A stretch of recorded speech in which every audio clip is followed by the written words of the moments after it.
Hi Nachiketa, everything's fine. Yeah, so last time we went through the topic of Quranism and how from the old world order, when it collapsed, how Professor Fomenko showed that religion split and many things happened, and then Hinduism formed from the interpretation of what was the old world religion of people trying to interpret texts. So the thing is, in the modern day world, we have a similar movement. So now a serious question is, many people are saying, they're asking me questions. Where did the Quran come from? So we will focus on this topic today. Yes? Okay? What do you think? Sounds good. Yes. It's like many people are saying, is it the word of God? Did the Quran come from Arabia or the Hijaz region, Petra, Jordan, or Yemen? There's all kinds of questions that people are asking. Okay, so now we will look at some things that are the reality that many people don't know. We will look at how it was in reality. Now, if you go to Morocco, Algeria, Tunisia, Libya, there is a group of people there. Yes, some call them Berber, some call them just local Moroccans, and the local people. So here is a picture of the local people. You could see tattoos there, yes? Yes? So here is more. And the thing is, many of these people, yes, did not seem to have any Islamic culture because in modern day Islam, people don't wear tattoos, especially we hear in the Old Testament that it says thou shalt have no images or tattoos on your body in standard translations in the Old Testament in the Bible. So we could see throughout the entire region of the Middle East, Kurdistan, in Iraq, Turkey, many other places, Morocco, Algeria, Tunisia, throughout the entire region, women have got all kinds of tattoos in their body. Yes? So now a major thing that I pointed out, yes, was that the dictionaries are a fraud. And for the Arabic language, nobody speaks Arabic in the Middle East. So the Quranists are trying to give meanings. They're opening dictionaries online or buying dictionaries. It seemed like, nobody speaks Arabic in the Middle East, so who wrote these dictionaries? So now today we are going to look at, where did the Quran come from? Yes? Where did it actually come from? Yep. Because we cannot see Islamic culture in a lot of these people.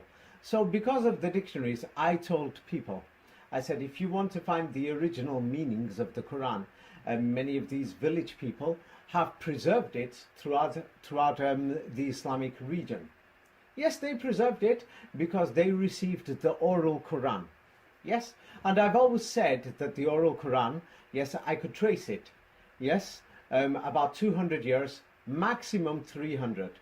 And we could find printed Qurans in Europe, and many of the things about 300 years ago in Europe, and many of the manuscripts are in America. That's only 300 years. Now the oral Quran, I've said 300 years, but we can't seem to find Napoleon Bonaparte. We can't seem to find his existence. Yes, Napoleon the First or Napoleon the Second, and we can't seem to find what happened in the 19th century. It's almost like they added on a full 100 years of fake history. So that would mean that the oral Quran realistically is only 200 years old. Now for the full 19th history, I wrote a book, Napoleon Didn't Exist. People can go through the evidence themselves. Let the people decide, and they can go through it and they will find that it's not there. So that leaves the oral Quran 200 years in age. Now because the Islamic world is a big region, it's a very big region, going from, Indonesia, Bangladesh, Pakistan, Afghanistan, Uzbekistan, Kazakhstan, Dagestan, Tatarstan, Bashkortostan, Kosovo, Bosnia, Albania, Egypt, Morocco, Chad, Mali, Mauritania, Tunisia, Sudan. It's a big region. So when I have said 200 years, for the vast majority of the people, it reduces less than 200 years. It's because it started around 200 years ago, the oral memorization, because something happened in Europe known as the invasion of Moscow that changed the old world order. Yes, invasion of Moscow by this alleged, by the French, or the French or the Franish or the Franks. Yes, so it was about 200 years ago. So we see Napoleon's invasion of Russia and the French invasion, and then the people just abandoned Moscow and many places in northern Russia. And of course, they didn't go to the North Pole. They went south instead of going, they couldn't go west because of the French forces were in Poland.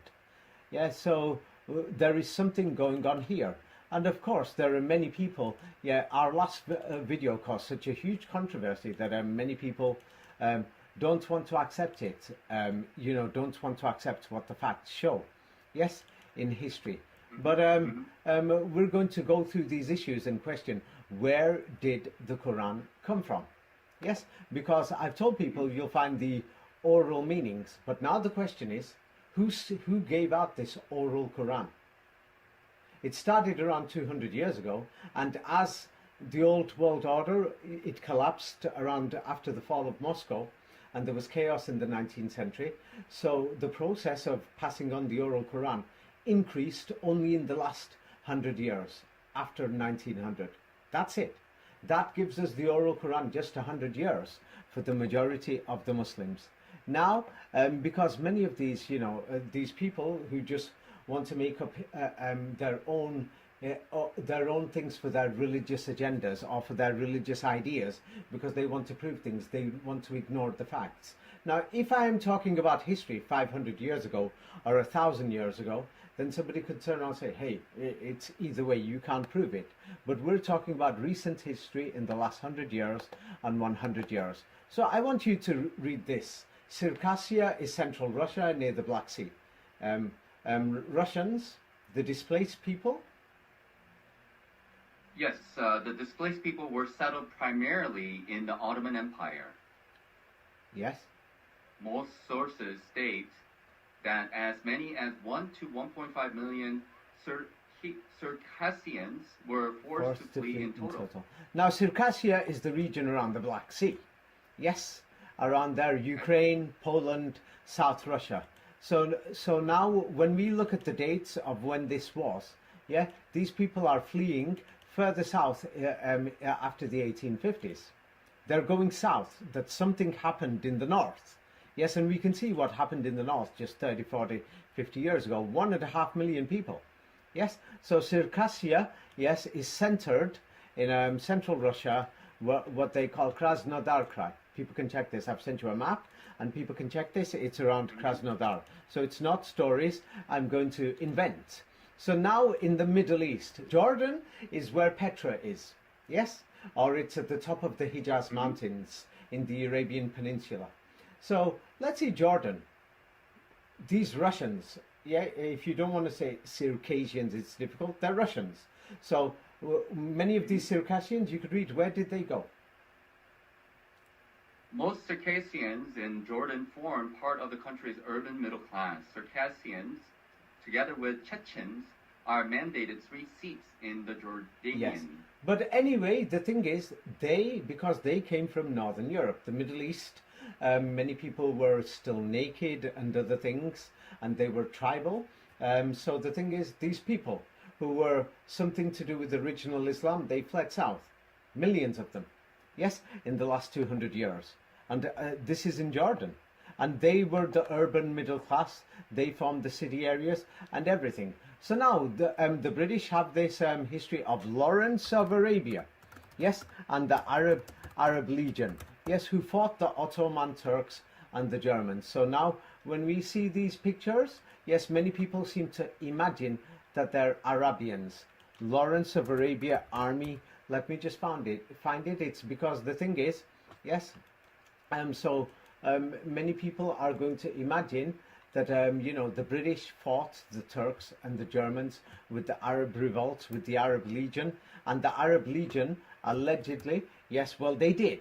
Yes, they invaded Israel in 1948, but there's a game going on there. So here we see Lawrence of Arabia and his troops and things like this, the Arab Legion. So now the Arab Legion, let's look at this. Yes, were they Arabs? You could read this yourself about the Arab Legion. Yes, it says, when it was founded by Frederick Gerard peak in 1920, 80% of its fighters were Chechens, and it later recruited Arabs. Arabs Legion fought in the Yeah. first Arab.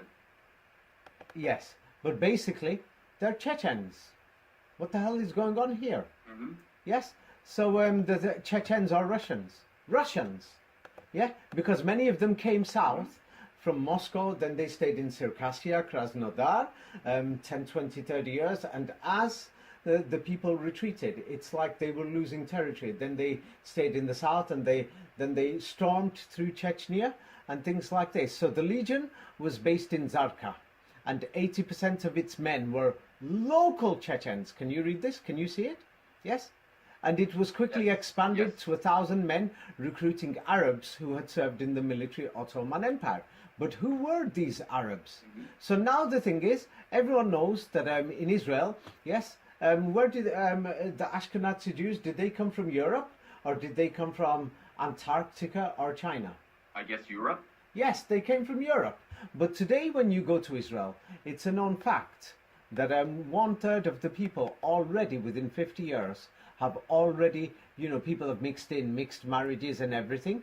So today they look like local people. So many of these Russians who went there, they intermarried with local people because they went there, forced displacement, and they were like poor, they had nothing. Many of them were homeless. So people intermarried. And Israel, many of these mixed marriages only happened in the last 50 years. Israel's only been there for like 70 years. So what we could see here, people can check these facts. Yes? Or, 35% of Jewish newborns in Israel are mixed Ashkenazi and Middle Eastern people. 1/3 of the people already after 50 years. So we see that something happened in the Ottoman Empire. Yes? So now another thing is, people don't want to accept this. Yes? Because they want to use these dictionaries to interpret the Quran. Yes? So we will see, where did the Quran come from? So it is well known, everybody will say, like, here is a reason why you shouldn't learn this Arabic language at all, what they call modern standard Arabic or classical Arabic. There's only a 10% difference in the meanings, but what is it? You could read the first sentence. In the case of MSA, it's nobody's mother tongue. Yes. Yeah. They're telling you speak not dialects, but one of the local languages, because in each place people speak a local language. So now here there's many videos online. We'll just look at Egypt. So here is a picture. Arabic is the language of the media and the official text. It means that the official, what they're teaching you in school, they're teaching it in school because nobody speaks Arabic. So let's go through this. Yes, because people will say I'm making it up. Is it an easy or a hard language? So somebody is doing the survey there. Yes, so what do you call it? So now he goes out there, stops one of the local people on the street, and what does this person say? He's speaking in Arabic. And what does he say to the camera crew? Yes, it says, I don't understand this language, guys. I'm sorry. What? He doesn't understand Arabic? It's because they don't speak Arabic. And he thinks, what the hell? He didn't even know what language it was. Yes? And then the man replies back, and then the interviewer, the cameraman, and says, could you speak the same thing in standard Arabic? And he can't. They can't speak Arabic. Yes. Yes? So the thing is, the word colloquial, this is what the translation says, it just means their local language. Egyptian, same like German or French, they speak their local language. And he says the people in Egypt, they learn their own language first, at home and everywhere. You learn your colloquial language. And then, so this Arabic, they learn it in school. Who opened the schools? Who gave them the dictionaries? Who gave them the dictionaries? Yes, so these Quranists have got to turn around and think, who gave these people the dictionaries? Who gave them the Quran? These people can't even speak Arabic. And what does he say? We use standard Arabic more in studies. They learn Arabic in school. That's it. It's like I learned French in school. Yes? And the thing is, they're going to call it natural because they've been brainwashed to believe that Arabic is their original language. But no, they speak Egyptian. And so in their daily language, here he says in this next picture, we speak more naturally our own language. Yes? So when you go to school and everything and to study, they force you to learn a language called Arabic. Yes? And he says, what does he say? In school, what do you have to do? You have to speak standard Arabic there. So that means they don't speak it even to this day. Yes? So they're asking people. They're stopping random people on the streets. Yes? Asking, is standard Arabic easy, you think? They're asking this man. And what do you call it? Yes, so this man, he replies to the cameraman, and what does he say? No, nobody uses it. Nobody uses it. It's a foreign language. It's like we learn French in school in England. Nobody uses French here. Yes? So the thing is, there is an agenda in the Middle East to bring this Arabic language. There is an agenda of whoever sets up these countries that they put the Quran there. Where did this Quran come from? It's recent because the people don't speak it. So now this girl, she speaks Arabic, but why does she speak Arabic? Because I learned it the right way when I was little. Yeah, she learnt it. Yes. So the thing is, what do you call it? Government programs and everything. They're encouraging people. Yes. So what are these government programs for children? Yes. What language are they teaching these programs in? In French? In Egyptian language or what? Standard Arabic. Yeah, they're teaching. So what would you say? Do these people know Arabic? No, not the standard Arabic. Standard Arabic is the language of the Quran. It's basically Arabic. Do they know this Arabic language of the Quran? No, they do not. What's going on here? So if they don't know it, how can we ever know the meanings of the Quran? Can we ever know? We have to look in the dictionaries now. So who wrote the dictionaries? If these local people don't speak the language, don't you think that's a problem? Don't you think that this raises a serious question? Where did this alleged book come from? It's a serious question. Where did it come from? If they've been learning this Quran for centuries, don't you think they'll even know Arabic? I mean, these people are memorizing it. They're crazy about this book. Yes? Yes. So these things are a very serious question.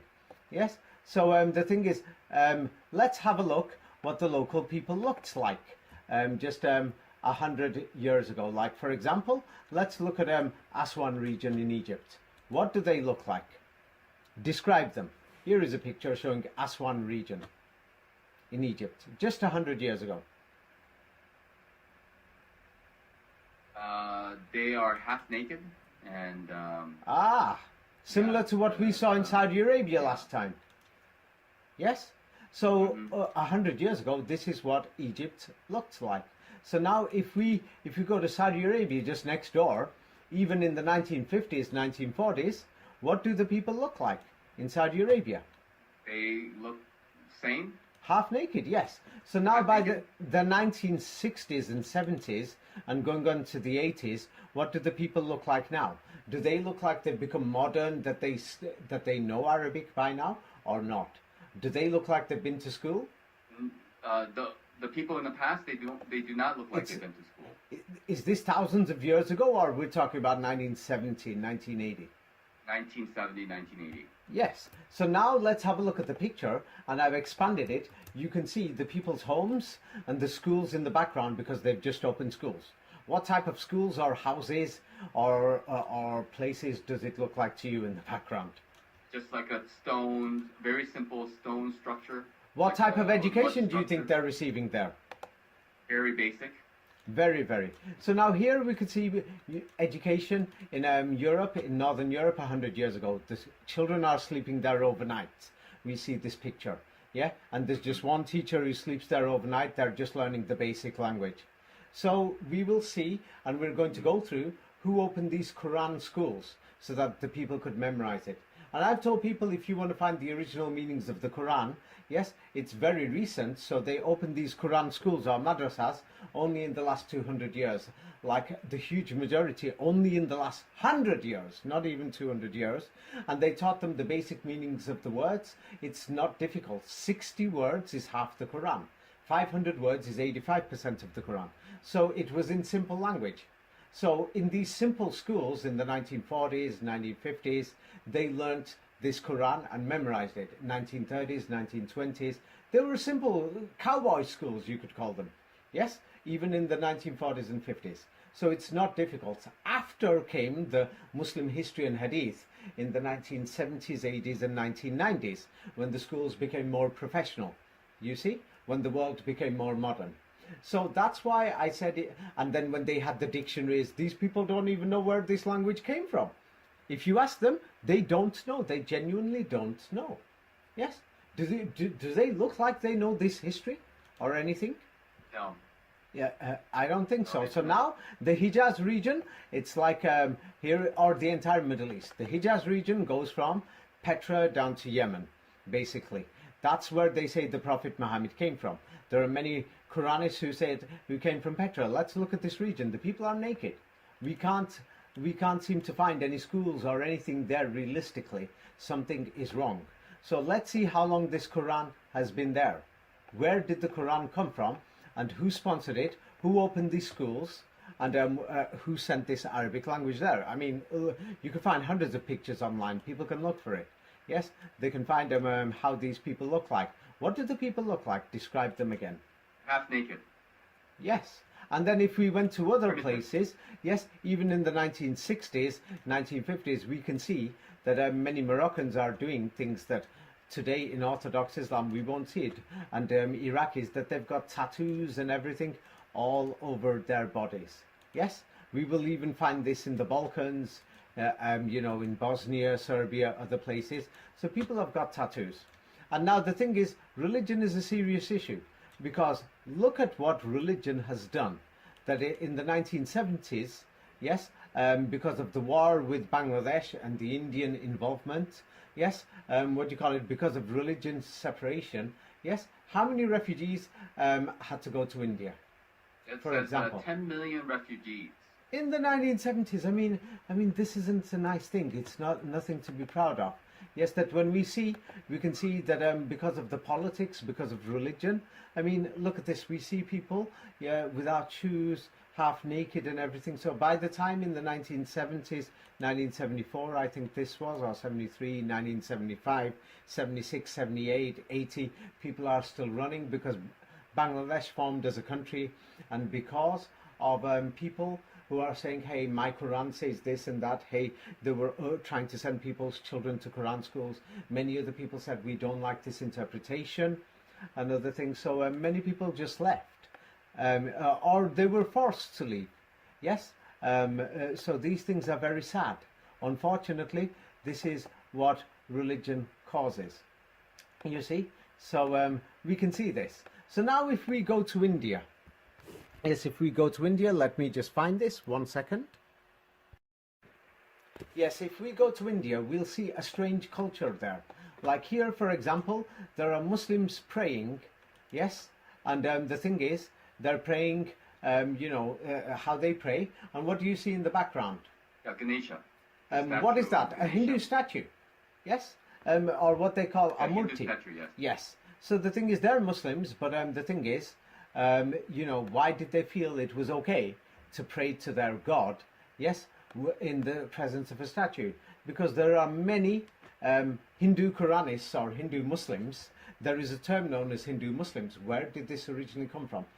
Many of these Muslims don't pray like that, but the thing is, we see there is a strange culture in India today.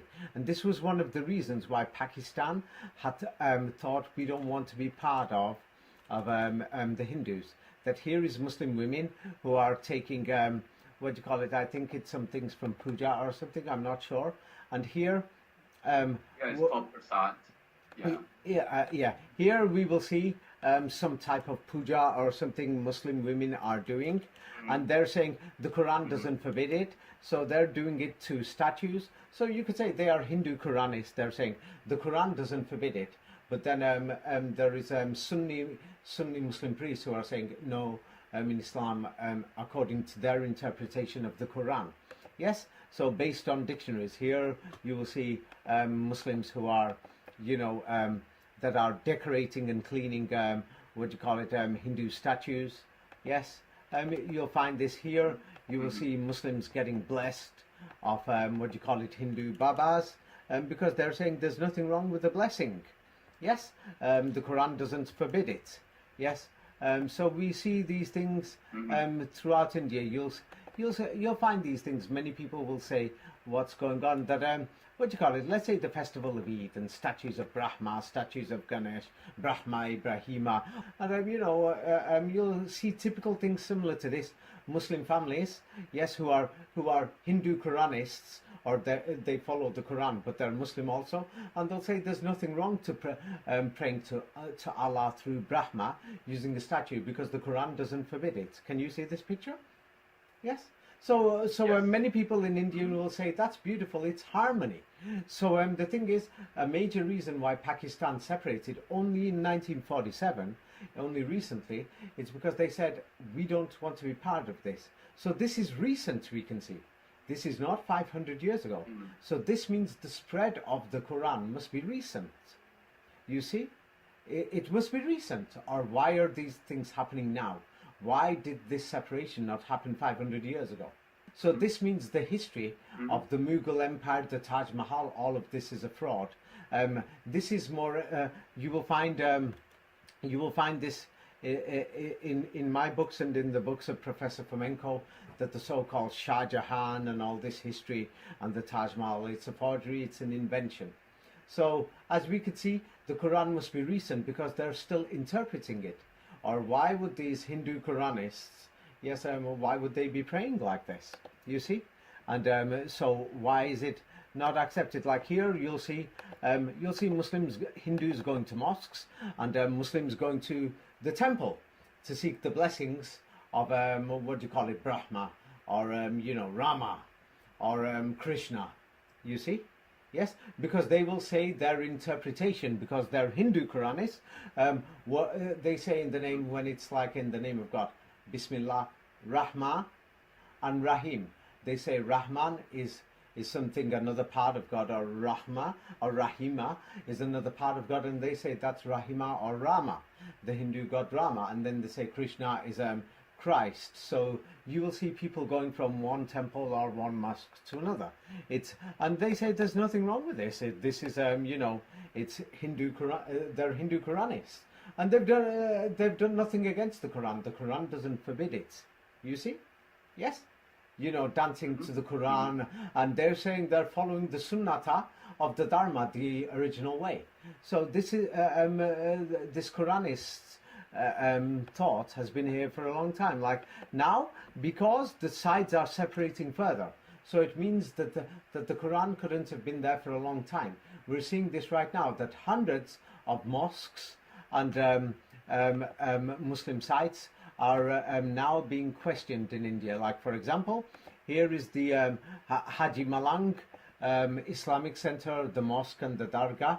So when we see this, Hindus visit there, and Muslims, and Muslims pray there, and they also visit the grave and all these things. But the thing is, what is suspicious is that if you trace who owns many of these mosques and who owns many of these Hindu temples, if you trace the owners, you can trace them. It's only like 50, 60 years ago.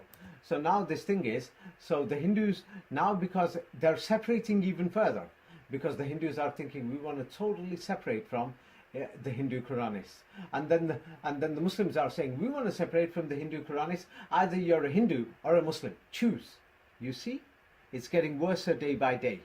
Yes. So the thing is, when you check out Haji Malang, yes, it's owned by what do you call it, a Hindu Brahmin chieftain.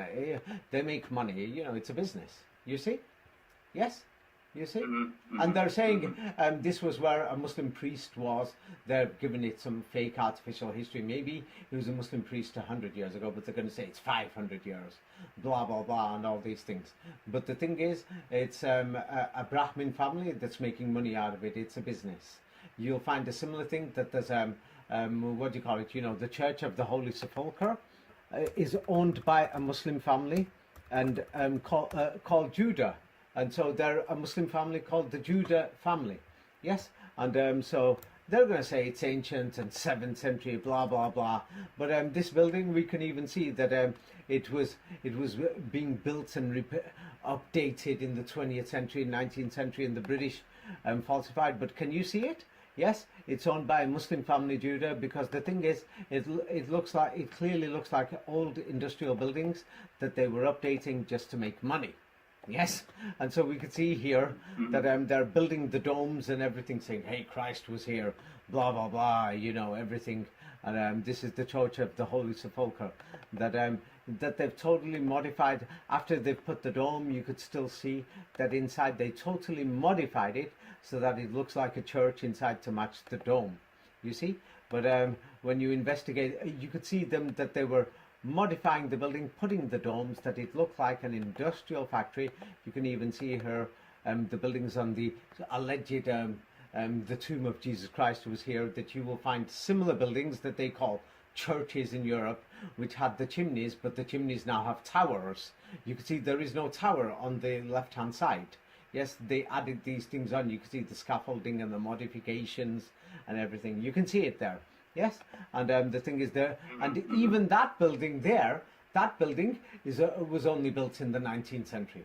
You see, and they're saying, oh no, there was another ancient church here or something. Yeah, people can believe what they want, but we can see that the entire thing is a fraud. It's a business. It makes money. Yes, and so when we look at Quranism, yes, and we compare it to the world today, we can see that let's have a look here. This is somewhere in Europe or America, I forgot where. What do you call it? These modern mosques, and many people know that many of the people who attend them, this is maybe a woman priest or something, and there's many Caucasian people who are visiting, Europeans, English people, French or Germans. Many of them probably get paid. It's like time will tell. It's because mysteriously, like we see thousands of Europeans and Americans who are mysteriously converting to Quranism in the last 10 years, which is suspicious. Same like, we saw many of them mysteriously converting in the 1990s and around the time of September the 11th, that they mysteriously became Salafi Muslims with beards, converts. Yes, which was strange. And they went to many of these mosques. It was more like the state and the CIA in the European states encouraged these people there to go there. And they knew Arabic and they had long beards and they were promoting hadith. So now we have all these so-called alleged converts who are going, yes, and we see these strange mosques where men and women are praying together, praying in different fashions, how they want, with skirts, without headscarf, gays, lesbians, many Quranists and many things.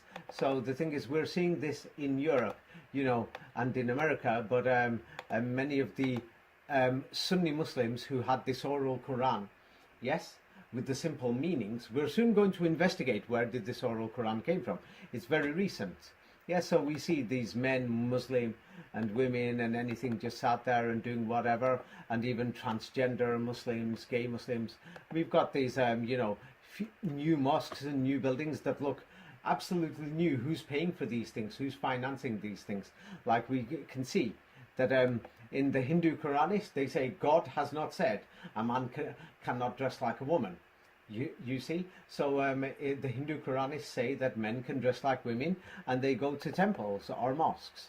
You see, because the Quran doesn't mention it. You see, the Quran doesn't say you can't eat toilet shit.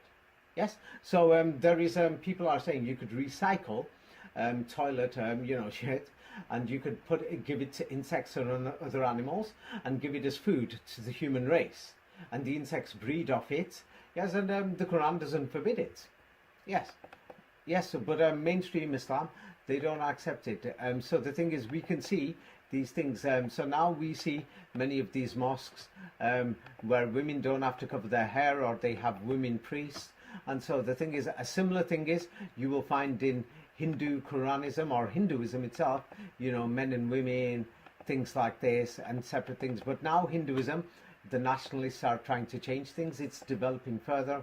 Some of them are saying separate the men and the women, and things like this. But other centers no, like these Hindu Quranists or the Quranist mosques or the Hindu centers. You could see men and women mixing in different centers. You could see the similarities, yes, and the Quran doesn't forbid it. Yes, so we can see, you can see these things. Can you see it or you cannot? Yes. Yes. So Yes, it's I not see. like I'm making this up. Yes. So the thing is, Quranism is a beautiful thought. Yes, it's a beautiful thing. Yes, whereby gays, transgenders, transsexuals, everybody could be accepted in society. Yes, many people would say. Yes, it's beautiful. Yes, whereby everybody can be all inclusive. Many Quranists say it's beautiful that you could dress like a woman and pray to God. Yes, there's nothing wrong with that. They say. Many Quranists will say the Quran does not say that you can't change sex. Yes, some of them will say we don't think that gay is allowed, so it doesn't say you can't change sex. These things like this. So these things. So and many Hindus dance and pray to God. So Quranism and Hinduism. It's like it's a similar concept. But the thing is, they're basing their translations on their own ideas. Yes, and many dictionaries on their own interpretations. The evangelists did this, and the thing is, when they did this in the 19th century, it led to a lot of killings. In India, we see a lot of violence, and so because of these things, unfortunately, yes, it's very sad to see 10 million people who they accused, saying you're following this system or that, had to leave Bangladesh. It's very sad because they're humans, but it's well known that nobody in the Middle East speaks Arabic. So the thing is, who wrote these dictionaries? Yes, the Freemasons were involved with the invention of this modern Arabic, what do you call it, and I did a video with Raphael about that, and more information about that is in my 2 books, Secrets of the Kabbalah and 33 Degrees. So we won't go into that now, it's too long, because I've shown you some things so that we can see that there is something wrong, that you can actually see there is something wrong in what's going on. But anyway, so now let's look at Saudi Arabia and Kuwait and the entire region. Oman, Yemen, yes, Oman, Yemen, Abu Dhabi, yes, Dubai, yes, Iraq, Jordan, what they call Palestine. Some of these Quranists are saying Muhammad came from the top of the Hijaz, yes, not in the center, called Petra, and some say the original Kaaba is at the bottom of the Hijaz in Yemen. But this is the reality of Saudi Arabia. Here is the reality that you can check it. People's grandfathers are still alive, or people's fathers are alive. You can go ask somebody's father, go to Saudi Arabia on holiday on a tourist package. You could just stop somebody's dad, he's alive. So now you could read it from the rapid urbanization, half of the paragraph. You could read it up to 1985. Okay, levels of urbanization increased from an insignificant 15% to 1950s to 73% in 1985. Okay, yes. Yeah. What do you call it? There was 3 main urban centers: Jeddah, Mecca, Medina. Taif was basically a very, very small urban beginnings at the time. So the thing is, 85% of the people in the entire region, it's same for Kuwait and other places, yes, lived in, like villages in 1950. 73%, even, 27%, more than 1/4 was still in the villages in 1985. Half the people in 1970 were still in the countryside. Yes, and then even by 1980, when they came to the cities and they came to urban settlements, we're going to be realistic here. Here is still in 1970, 1980. This is an urban settlement, guys. Yes, that the people have been moved to urban centers. Can you see it? So I don't want you to imagine Chicago, London, New York, Tokyo. This is when they started coming into the cities. Now, the thing is, the people before then were actually running around the countryside, and this is what they looked like. Yes, and they've interbred with many of the people who've left Russia and Eastern Europe. Now, what does that tell you about that society? What does that tell you? Are they educated? They already don't know Arabic, so What can you learn from this? They were primitive. They were mixed. Yes. They were not educated. Yes. So we can see that there is something wrong with the entire history of the region, that we can't seem to find Arabic language there. They don't speak Arabic. There is something wrong. There is something totally wrong. Yes. But let's go a bit more back to Russia, Poland, Ukraine, Germany, because people don't want to face the reality. So you could read this. Tatar mass migrations from the Russian Empire to the Ottoman Empire in the 19th century can shed some light on the process. Basically, the entire region changed because of these people coming from Eastern Europe. Yes, and yes, that all. It's like what we could say is that Iraq, for the last 25 years, or the last 30 years, since 1990, the bombings of Iraq, Saddam Hussein, since then 1991, yes, Iraq has been basically the war and the displacement. That's how we could describe Iraq. So how to describe the Ottoman Empire is Kuwait, Iraq, Syria, Palestine, Lebanon, Saudi Arabia, these regions. How will you describe the history of the Ottoman Empire from 1878 to 1939? The last century and a half of Ottoman history was marked by forced displacement into the empire on a huge scale.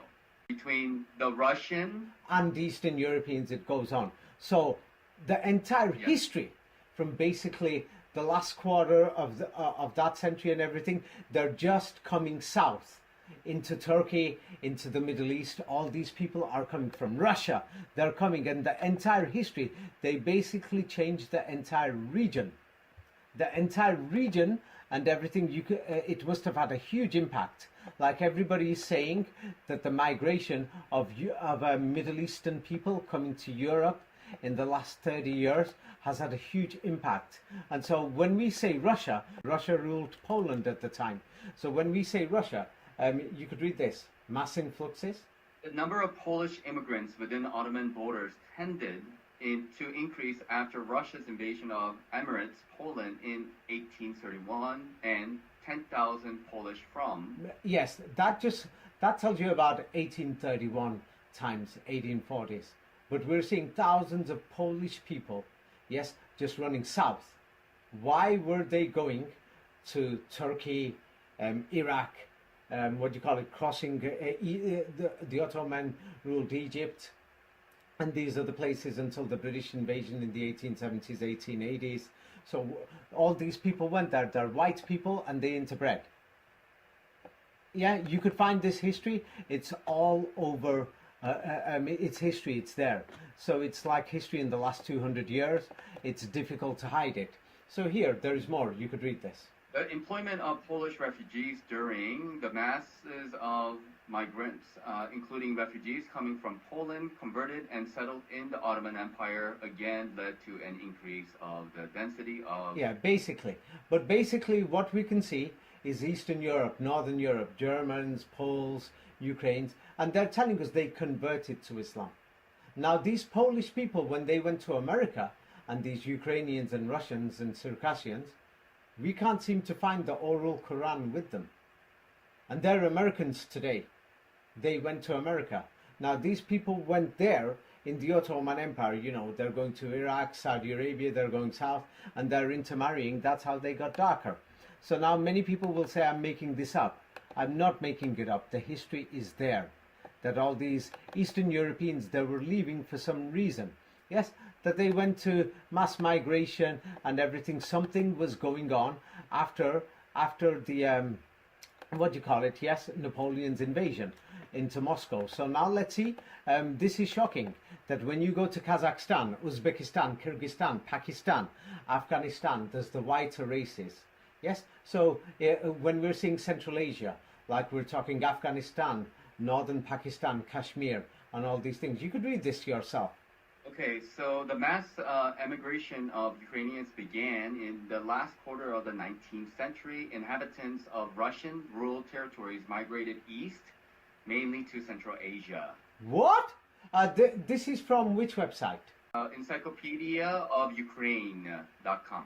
Has David written this? Is David saying any of these things? Or is everything that I'm talking about today that I'm sending you where I found it? Well, no, this is from the website that you've sent me. Yeah, so this is verifiable history. That we can still go to Central Asia and we'll see many of these people there. They went there, they interbred. Why were they running? What was going on in Europe that started from the so-called French invasion of Eastern Europe and Moscow? What happened in Moscow? Why was Moscow so important? That's why I've turned on and said many things in other videos, and it's all in my books. Yes, and in Professor Fomenko's books. Yes, but people will just say, I'm making this up. You can check this history, that you will see all these wider skinned people, all these wider tribes in the Pamir region in Tajikistan, that nobody can explain where they came from. They interbred with the locals. Nobody can explain why some of these people are called Partans or Pathans. Yes, where they came from, and they're saying they're Pashtuns or Pathans, and Prussia, Prussia, Persians, and they brought the Farsi language with them. They came from Eastern Europe, Eastern Germany, and many other places in Northern Europe. Something happened. Is it becoming a bit clear to you? Or it's not becoming clear to you that there was mass migration? It's not something like I'm making this up. Yes? So let's see where the Turks resettle them, because many people are going to say, I can't find these Russians, Polish, yes, Ukrainians, Germans, and Belarusians, Circassians. Yes? So what do you call it? Yes? You could read this. Numerous died in transit to their new homes from disease and poor conditions. When the Circassians settled in Arab-majority lands, the Bedouin Arabs viewed them very negatively. The mutual hostility between the Circassians and their Arab neighbors led to many clashes. Right. So now this is just part of the history. It's a lot deeper. So we're seeing these Russians who are being settled in these Arab countries. Many went to Egypt. Yeah, we could see when Mehmet Ali Pasha from the Balkans who crossed, and around that time many people, even in Kosovo, they will even tell you to this day, in the 19th century, we remember the Russians came, Circassians came, people from Poland came, and they were in camps, yes, in the 19th century. And so they were going through Turkish territory. They had to run. What was going on in Eastern Europe? Yes, that they went there. So they were poor. They had nothing. Many people intermarried. It's like you've just gone with the clothes on your back or something. You're going. It took you like 20, 30 years to even get there. Maybe your grandchildren were born by the time you arrived in Jordan or Saudi Arabia. You see? So they've maintained a lot of their population, but the large percentage has intermarried throughout the Ottoman territories, and they've disappeared. Yes, but the thing is, so you can see that these things were happening, that the migrations were still happening in the 1930s and 1940s. Yes, like for example, after the agreement of the population exchange in 1939, what do you call it?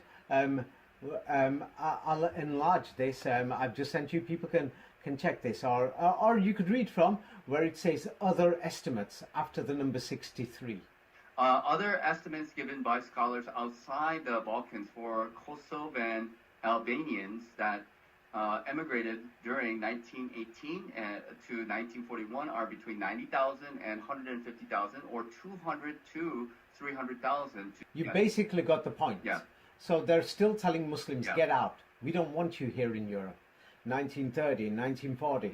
So the thing is, you can't give estimates because at that time there's no electric in the region, for the majority of the region, nothing. There's no proper roads. People are just going on foot. Yes, and things like this. They're crossing over to Turkey. They're crossing over from Turkey. They, Ataturk sent many people east when the Italians invaded and the French invaded in World War I into Anatolia. So many people went on to Iran and to Pakistan. Yes, in the 1920s. So the thing is, so the people, because already Anatolia was overcrowded, it's just mass movement, thousands, hundreds of thousands every year. Thousands are coming. Worse than the migration that we're seeing that's coming to Europe or to America from Latin America or from Middle East, North Africa to Europe. We hear about these migration problems now, or the Chinese who are going on to Japan, or Chinese going to Korea. These are migration problems. We are talking hundreds of thousands of people. That's just from Kosovo and Albania. Then we've got hundreds of thousands of people who are still leaving, transiting in the early 20th century from Romania, who originally came from Germany, Poland, Ukraine, Russia, that they're just going south. It's a migration, something, because of the fall of Moscow. You see that the impact lasted so long. Can you see it? Yes? Yes. You can see it. Yes. So the thing is, basically, we don't want these people here. So something was wrong. So now, the thing is, I've gone through this before, that there's many manuscripts of the Quran throughout Europe and throughout America. But now many of the local people that we can see, yes, are naked. Yes. So now all these people are coming from Europe. Yes. Why did they choose this destination? But why is it that they went there, and they're Muslims today and they intermarried, but those Polish, Ukrainians and Russians who went to America, that they ended up being Orthodox Christian? Why can't we find the Quran over there? If the Quran was global, we can't find it 100 years ago in Argentina, in Chile, in Brazil, in Mexico, in Peru, in many other places.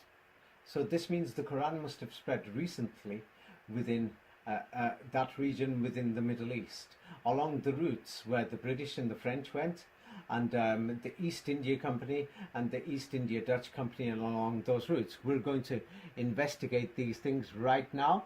We are going to start, and then we're going to have a look. Are you ready for this? For the biggest shock? Well, yeah. Yes. I have to be. Yes, to be ready. it's one of the biggest shocks. So now for the entire region, what they call this Middle East. You could start with the third line, the sentence on the third line. Still another. Still another? Yes. Yeah? Okay. Still another circular problem, especially salient in Mecca, was the diversity in languages spoken at home. Many families viewed Arabic itself as a foreign language, perhaps for all these reasons. In 1930 to 1931, the curriculum was modified so that very young students would no longer be required to study drawing, geography, and history. Instead, they were to concentrate on religion, Arabic language, and to a much lesser extent, arithmetic. You basically got Yes. the message. What do you call it? Okay. People couldn't speak Arabic. You've got people from many different backgrounds. You see? Yes? Mhm. And they had diversity of languages. And at that time, in 1930, only 6 or 7% lived in the city. Yes? Or 10%. 90% was naked running around. They couldn't speak Arabic. They didn't know the Quran. Didn't know anything. So even in Mecca had about 40,000 people. And these people can't speak Arabic. And many of these people came from many different places. You know, Northern Europe, they interbred, India and other places, but they can't speak Arabic. So in the 1930s, when Ibn Saud had taken over, they couldn't even teach them drawing. Said, we don't even teach them drawing pictures like a teddy bear or a doll. It's a waste of time. We can't teach them at that time geography, or you saw these schools like it's like a house or a mud hut house. What geography, what history? You can't teach them anything. So what they taught them was basic. They taught many of the villagers who just come to Mecca, many of them were dirty. So they said, we're going to teach them basic things like how to wash your head, your hands and your feet, because they're dirty. Then they taught them the basic Arabic language, the 60 words in the Quran, for half the Quran, the basic meanings, and the other 500 words. Yes, so what they were basically doing, yes, basically teaching them the Quran and the meanings of the Quran. This is why I told people, go to the mosque, look for these original meanings. These people had no dictionaries. This is what they were doing in madrasas. They called these schools madrasas throughout the entire Islamic world. This is only 1930. Only 1930. We could see the majority of Saudi Arabia, we can't even seem to find the Quran there. We can't seem to find it. They don't even know Arabic. It's a foreign language to them. It's same like I'm going to come to the United States and I want them to learn the language of Pluto or the Pluton language. No, everyone's going to say it's a foreign language. I've just brought a book here. It's called the Book of God, called the Plutonic Book. So the thing is, what they were doing in these schools, people could read on, pause here, and it says here, what do you call it? They want to, they try and tell you, or the government tries to make it nice and said, we wanted to teach people English. Whoa, sure, these naked people, but that was just for the elites. Yes, like 100 or 200 people. They can check every single school there. It's because this is only in the 20th century. People are living in villages. You could check the school histories in Kuwait where they brought teachers from India and from Egypt because nobody could speak Arabic. And they brought them from madrasas that were run by the British. People can check all these things, that they taught these people how to memorize the Quran. Now, you could start reading number 47. So now this is in the 1930s, in the same page where it says subsequent changes. Subsequent changes to the curriculum retain the primacy of religion and Arabic language. The nature of this compromise was seen in the early 1930s in Medina, where young schoolboys studied the Quran and Sharia. English language lessons were reserved for older students in the higher grades. School teachers hired in 1941 to work in Adha were expected to teach Quran, basics of Islam, arithmetic, and calligraphy. While this division of curricular subjects was acceptable to the ulama, they may be presumed to have been unhappy with the imported textbooks from Egypt used in the Hijaz that said the earth was round. Okay, now this is what they're going to tell you, but if you go and speak to the old people, you're going to find more of the history, because they want you to think the Quran has been there for centuries. It hasn't. We see naked people running around. Of course, many Europeans just called them barbarians. They were dirty, they didn't wash or anything. So they said, to pray you have to learn to wash. They taught them this Quran Sunnah, yes? And they taught them the meanings, which was the oral Quran. They didn't have no papers or anything. The people were naked. And this is in the 1930s and 40s. When they say they're teaching them religion, they were teaching them just the Quran, how to pray, the 5 daily prayers. And the thing is, just for the top rich 100 families, you know, like the people who were ruling, those people went to learn English and things like that, because the discovery of oil, another thing in the 1930s and 40s, so that you know, it was moving up. That's just for them. And then what do you call it? The schools in Medina, people can check this. The teachers were from India or from Egypt, yes. And you can check those schools too. They were teaching Quran memorization, how to pronounce the Quran and everything. These people didn't know it in this entire region. So, and you could check these schools in Egypt and in the Sindh region. The British opened them. You see. So, and then they're going to say ulama. Ulama means the religious priests. They were Indians. Yes, they were Indians, and there was competition with Egypt and India. I'm going to go through that in a minute. And when they say the ulama who was there, what we're talking about here, and if there's any of the local tribes or the ulama or the leaders, it means, yes, this is what they look like in the 1930s. Ibn Saud and many of his followers. So many of the Muslims will say, hey, there was an ulama. Get real. There was nothing there. So then they imported a few textbooks of the Quran. We're talking about the Quran, basically, printed Qurans. The British took the printing machine to Cairo. The British provided the paper. The Egyptians had nothing. Egypt was a British colony. They were raping people. And the British put their people in a place called Al-Azhar, where they were training people to learn the Quran. So now we are going to go through Al-Azhar. We're going to go through this. And we're going to go through the evidence, because I don't want anyone to say, David, you're making this up.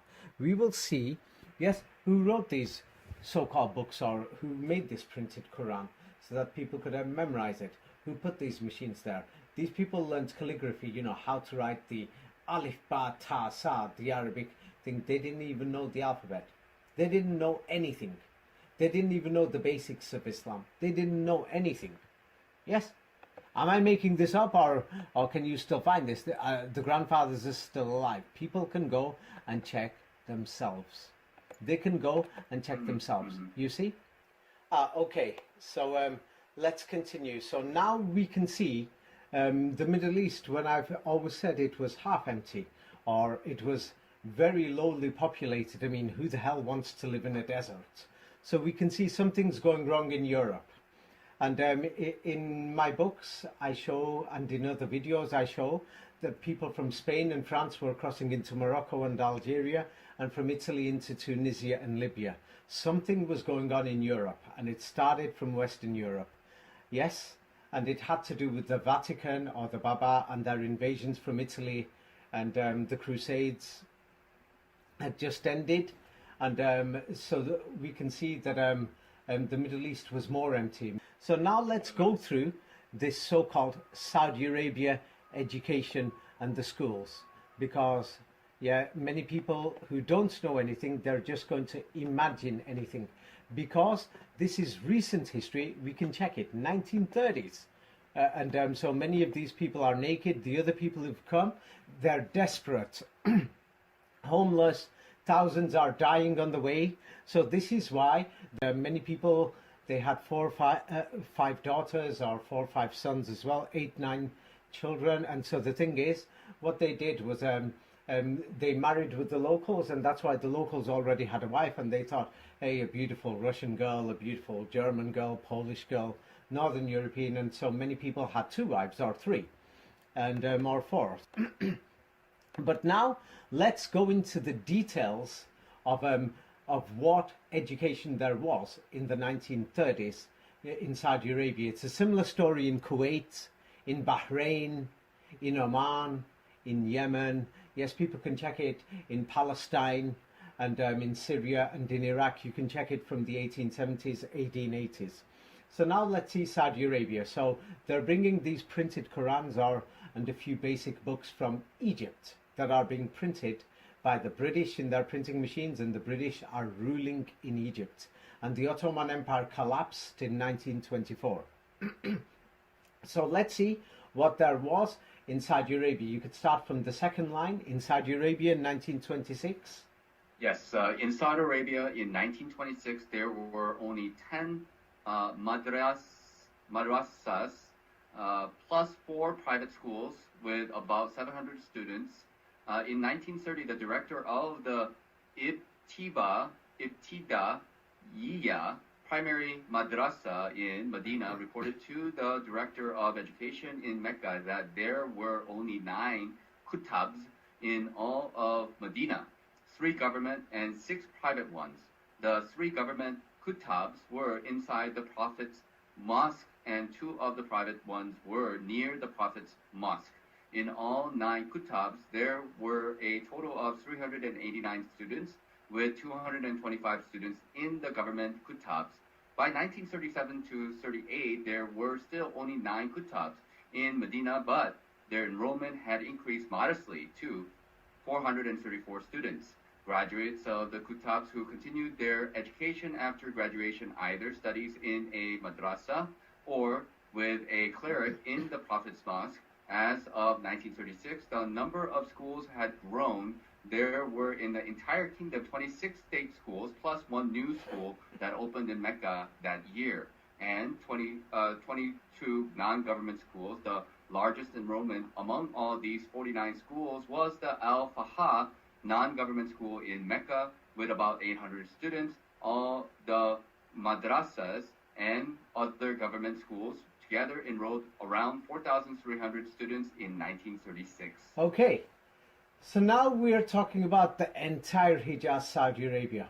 In 1926, there's only 700 kids, and they're only learning the Quran memorization. They're not learning anything else in the whole country. What the hell's going on here? That's it. So now in Medina, in the city of Medina, where they're saying, what do you call it, the city of the Prophet, there's only 389 students, that's it, 389 kids who are memorizing the Quran. Who started this system? Who were running these schools? Let's go through it. So in Medina, even by, let's say, 1938 to 40, there's only 434 kids. That's it. Nobody else knew the Quran. Yes? So we can see that there's only 49 of these small, small room schools or something, yet that we've only got 4,300 kids by 1936. Would you call this an education system for an entire country? Well, very small one for the entire How country, small? Yes, very, very small. Is this an education system, or is this like 1% or something, or 2%? It's probably like 1%, yeah. Yeah, 1 or 2% or something, and they're only getting a few years. They're learning A, B, C, D, E, F, G, and they're learning, the 60 words of the Quran, that make half the Quran, and they're learning the other 500 words. They're learning the meanings. This is why I said, go to the mosque. You'll see a similar thing was happening throughout the entire Islamic world after the 1860s. A similar thing, yes? So as time went by, the number of students learning this Quran increased. So an important thing is, let's look at, they got these books, and let's look at of the Quran manuscript. They're getting it from Egypt. So let's have a look. By 1945, yes, the students were just basically still studying religious topics. They could read this. Basically, how to wash your head, hands, and your feet. Yes, how to bow down, how to pray, how to pronounce the Quran, how to memorize it. And a bit of history, who was the Prophet Muhammad, etc. Literature meant writing, not really anything else. And it was based on the Egyptian model. Yes, can you read it? You can see it there. It says Egyptian model.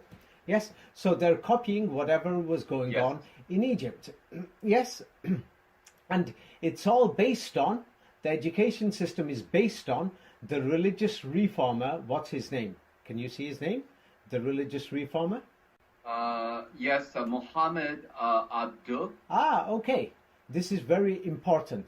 So they're just teaching, and then the schools are getting a bit bigger, but we're just talking about, 700 kids. But they've added on a bit of lies, saying, hey, we're teaching them World War I history or something. It's just like a few people sat there on the floor and saying, hey, kid, what do you call it? There was a war.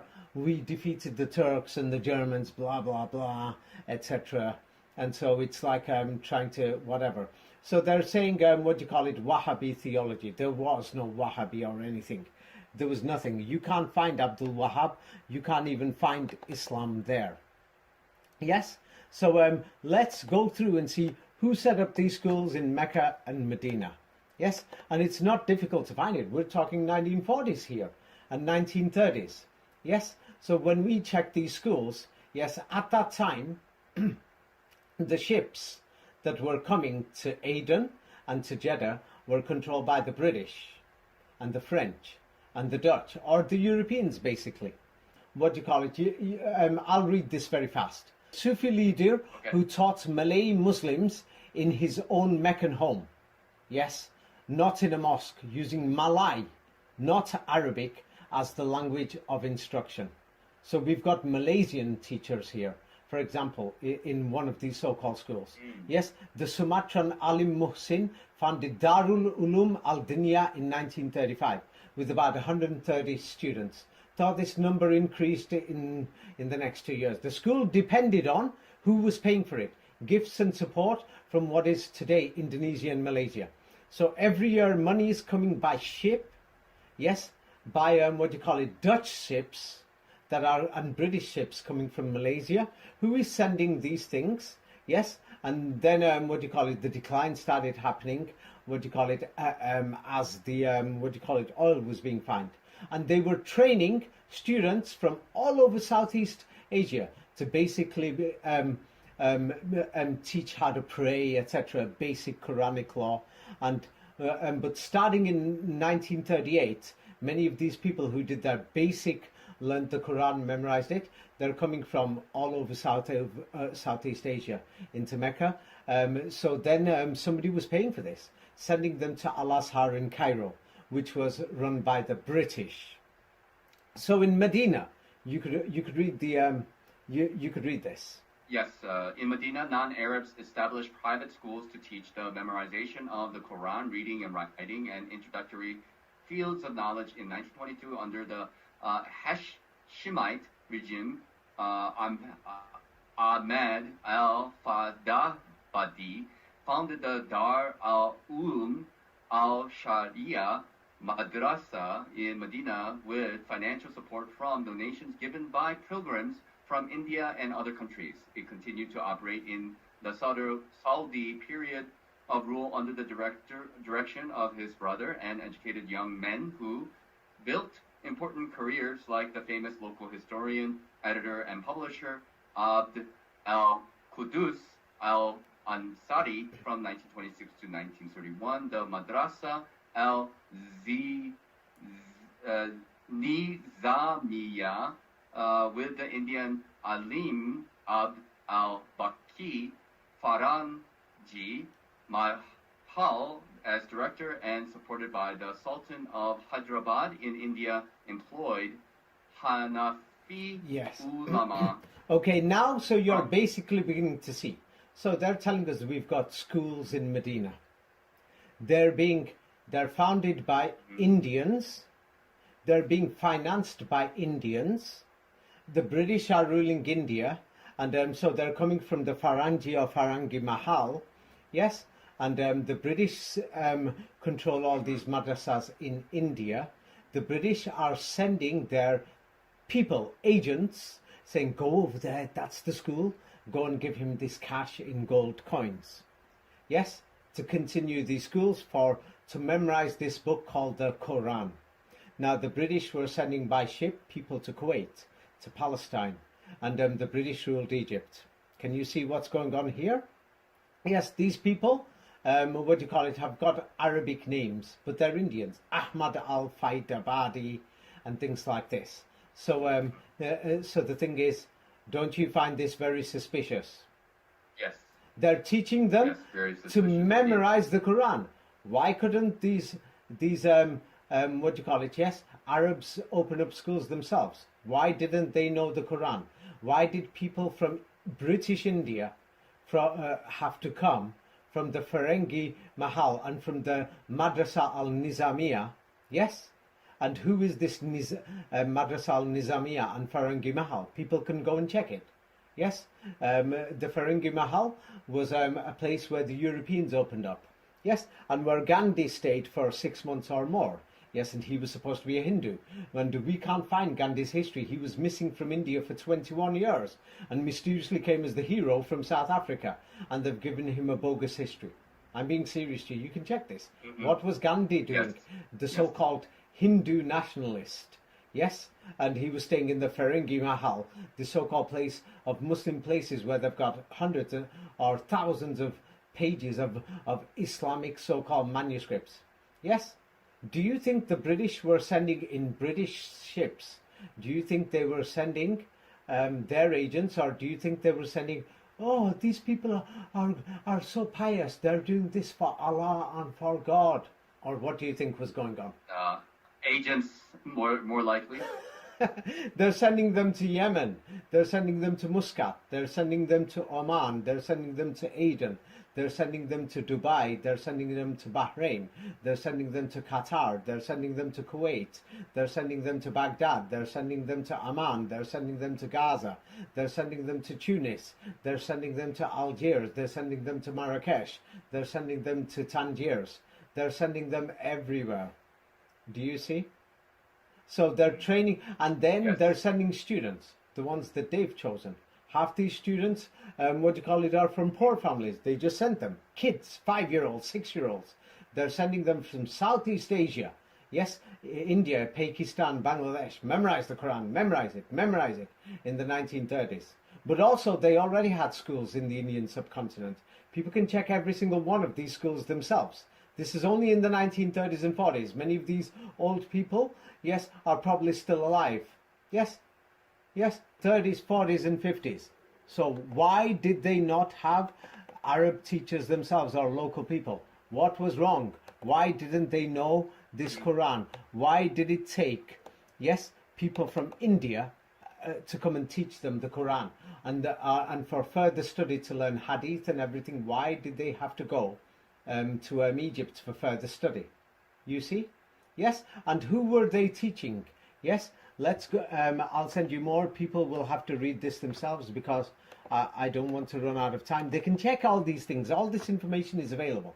So, okay, so another school is set up, Madrasa Al-Nizamiya, with the help of that Indian Alim Abdal Baki Faranji Mahal as the director, and he's supported by the Sultan of Hyderabad. Yes, the Sultan of Hyderabad was a principality in India, and all these principalities worked together with the British. Yes, so they called them the Hanafi Ulema. So soon you could trace the origin of this Hanafi school. Yes, but after 1931, the madrasa was required to use Wahhabi instructors. Yes, so the thing is, now many of these Arabs who went to the schools in the 1920s, yes, they could become teachers themselves. So now the next generation is opening schools, you see. So a private school established in Medina by Mustafa Sabri and Abdul Rahman Al-Madini, yes, 125 students, and they're teaching the poor, orphans, etc., and whatever, and they were still taking donations, these strange money that's coming from India. So you can see what's going on here. And then the most influential private school in Medina was Dar al-Hadith, whose library was mysteriously founded in 1931. You could read this yourself, the second paragraph. Yes, perhaps the most influential private school in Medina was the Dar al-Hadith, whose library was founded in 1931 by Ahmed al-Dilawi, an Indian teacher at the Prophet's Mosque. A branch of the Dar al-Hadith was established in Mecca in 1932. The madrasa in Medina was founded in 1944. Both the library and the madrasa had extensive links to pro-Wahhabi ulama from West Africa, India, and Egypt. While some secular subjects were taught, the chief goal of the institution was to train Wahhabi ulama. Okay, stop. So now I'm going to describe to you the reality of history. We've got a very large community of Indians. They've come to the Middle East and they're going round everywhere. Yes, and they've come from British schools, what they call madrasa in India. The British are shipping them over, and many of them came from poor families who were children maybe, and they're claiming they're orphans. They probably kidnapped them from the villages, and in India they trained them who memorized the Quran. So these people, so by the 1930s, they started this. The first school opened in the 1880s, which was Saulatia Madrasa. That was opened by an Indian as well in Mecca. That was the first one. They call it the Oxford. People can go and check the origins of Saulatia Madrasa in Mecca. It only had like a few hundred students in the first 20, 30 years.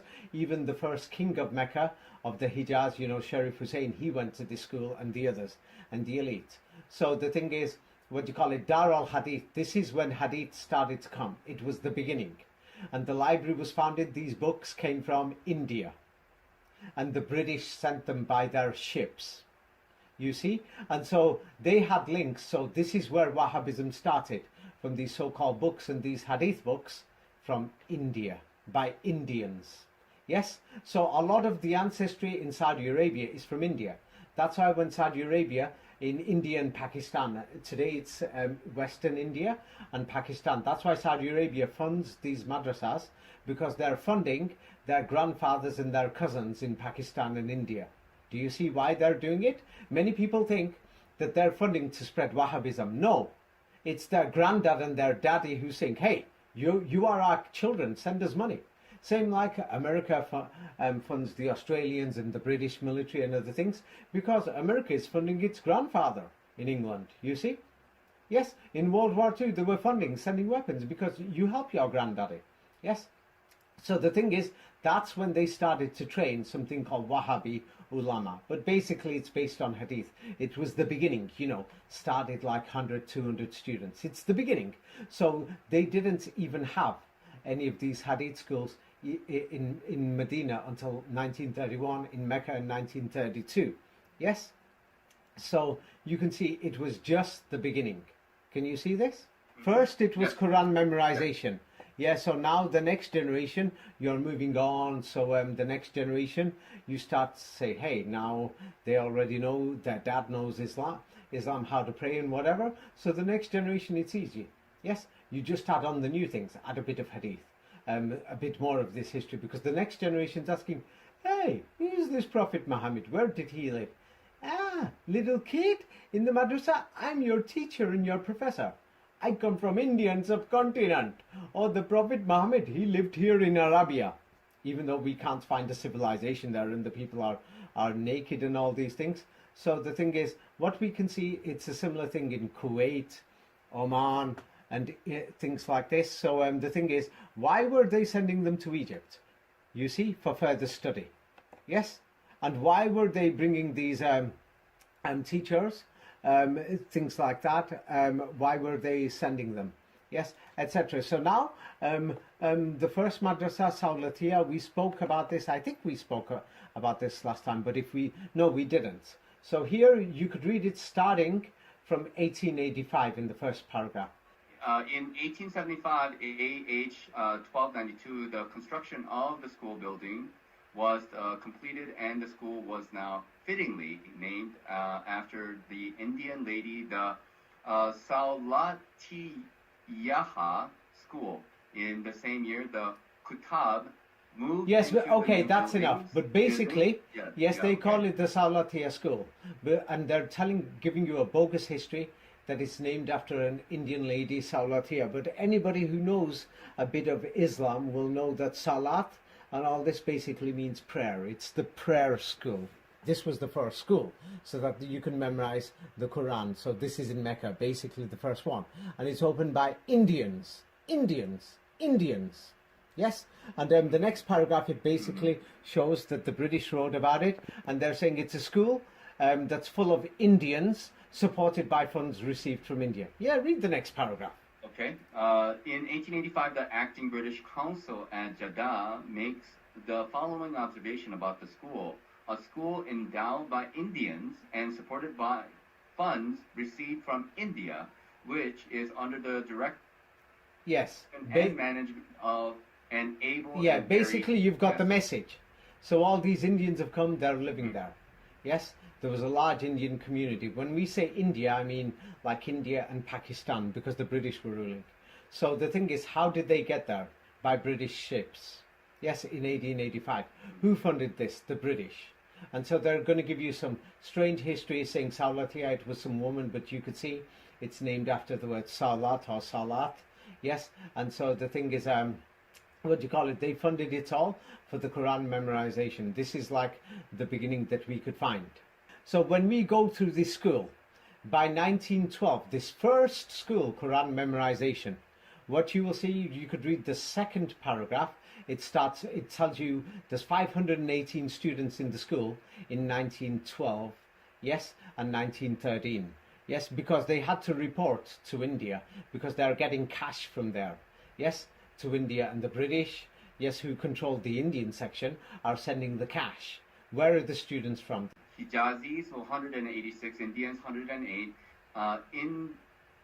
Indonesians, 156, Bukharis, 23, Afghans, 18, Iraqis, 6, Iranians, 6, Yemenis, 8, and Hadramis, 7.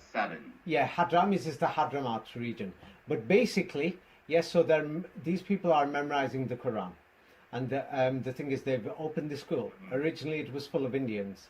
So now many of these Indians were memorized the Quran. So now Hijazis, it's from the people, many of the local people. And don't forget, many of the North Europeans came and they intermarried. So Indians, 108 of them came. They didn't need that many because they've already got branches in India. Indonesians, there's so many of them because Indonesia basically means Indonesia, Malaysia, Brunei, Thailand, Vietnam, Philippines, that entire region. And the thing is, The Dutch East India Company, because they're linked together, they sent these people by ship and they took them back so that they could spread Islam. That anybody who sees Indonesia and checks the history, they will find Islam only spread in the 20th century in Indonesia. Now, Bukharis basically means Uzbekistan, Kyrgyzstan, Kazakhstan, Turkmenistan, and all that. And we can see that many Eastern Europeans, so many people from Eastern Europe went there, they intermarried with the locals. Then there is the other story that many people from Beijing or Koreans and other people, they went and they migrated even during the times of Stalin in the 1930s. They mixed with the local people. Yes, and so the thing is, these people who went, they went back to their lands, Afghans 18, Iraqis and things. This is just for that year. So then First World War broke out and all these things. But as you could see, yes, what they're doing is what they were doing. The school made its chief objective to impart a thorough knowledge of reading and writing whilst paying special attention to the Quran and its correct pronunciation and calligraphy, writing and spelling. That's what they were doing, and pronunciation and memorization. That's basically what they were doing. The hadith came later. That means that the hadith must have been invented later. It's a long story. I'll have to go through it another time. That, hadith, a lot of it was still being written in the 1970s, 80s, 1990s. And even if anybody wants to check, when Medina University opened up, they can check this in their own time. Yes, in the 1960s it's opened. After the 1980s or 90s, its dean and professor were one of the main ones. He was from India and he compiled, yes, the Saudi hadith collection of all the true hadith, or what they say, Sahih or yes hadiths. Yeah, like sa or si in Spanish, or yes in English. Like these words come from there. But you will be able to see what was going on in the entire region. Yes, so in the entire region, in this Arabian Peninsula or the desert regions, yeah, what we call Iraq, Syria and whatever, yes, what was going on there, the Indians played a major part after 1857. Notice the dates. In fact, you should read this. This is very important. Yes, between 1857 and 1915, a large and well-connected community of Indian scholars and visitors in the Hijaz found common ground with Ottoman officials and other communities in the Hijaz to jointly combat fears of Indian and Arab Wahhabi incursions. Indian scholars of Hadith, Tasawwuf, and law, along with merchants and pilgrims, took advantage of their well-entrenched social and economic position within Hijaz society and their relationships with Ottoman officials to enforce the practice of the Madhab system, trans-regional Indian Sufi tariqas connected to Cairo. Istanbul and Central Asia largely shed their distance from jurists and defended the Madhab system in strong terms. By analyzing the Ottoman and British archives as well as Indian scholarly production, it shows how Indians mobilized with Ottoman's official to act against Indian rivals and fulfill a lasuna left by British legal institutions in South Asia. The rise of legal endorsements solicited from the Hijaz and across South Asia as well as deeper in the Ottoman provinces reflected new trans-imperial attempts to determine of madhabs. Hanafi scholars from Ahmad Rida Khan to okay, now I'm going to I'm going to explain it in simple terms. Yes, I'm going to explain it in simple terms. Yes, in 1857, because this is what they turn around and say. In 1857, the British seized control of all the madrasas, basically. Yes, the British closed the madrasas in India, whatever the original madrasas were. We can't seem to find this oral Quran before then. So they closed the original ones down and they seized them, and then these madrasas reopened up. Something was going on that people can check what was going on. The British took over these madrasas in 1857. So after they took over them, let's see what happened. Yes, Indian scholars who came, yes, the British brought them by the British ships, and all these things, many of them settled throughout the entire region. Yes, and they're saying they found common ground with the Ottoman officials because it was a desert regions. Yeah, and the thing is, many people who came from India for Hajj in, let's say, 1910, 1880s, things like that, from India, they were so poor that the European ships dumped them and said, they paid a few pennies, dumped them in Aden, and they were getting robbed and things like this. But anyway, so these Indians were spreading the Quran memorization, teaching this so-called history. Yes, from books that the British were printing in India. The British were controlling these. And with these so-called merchants that the British financed, the British sent the pilgrims. The British sent these people who memorized the Quran. Yes, so what they did was they were enforcing this Islamic system, to pray, to wash your head, hands and your feet, everything, and they sent the Quran with them to memorize it throughout the entire region, Cairo, Istanbul, Central Asia, and they set up this entire system. Yes, and you can find this, how the Indians mobilized with, corrupt Ottoman officials, and the thing is, this modern version of Islam spread, but we can't even seem to find the Quran either before then. They were telling people to memorize this Quran. They were teaching them how to pronounce this Quran. Yes, they were doing it throughout all the British East India trading ships and the Dutch East India Company trading ships in the entire region. Now, what does that tell you? Before then, we can find people naked. That's one. We can't seem to find the Quran or any Arab language or anything there before. Even today, in the entire region, the people don't speak Arabic. They learn it in school. That's another.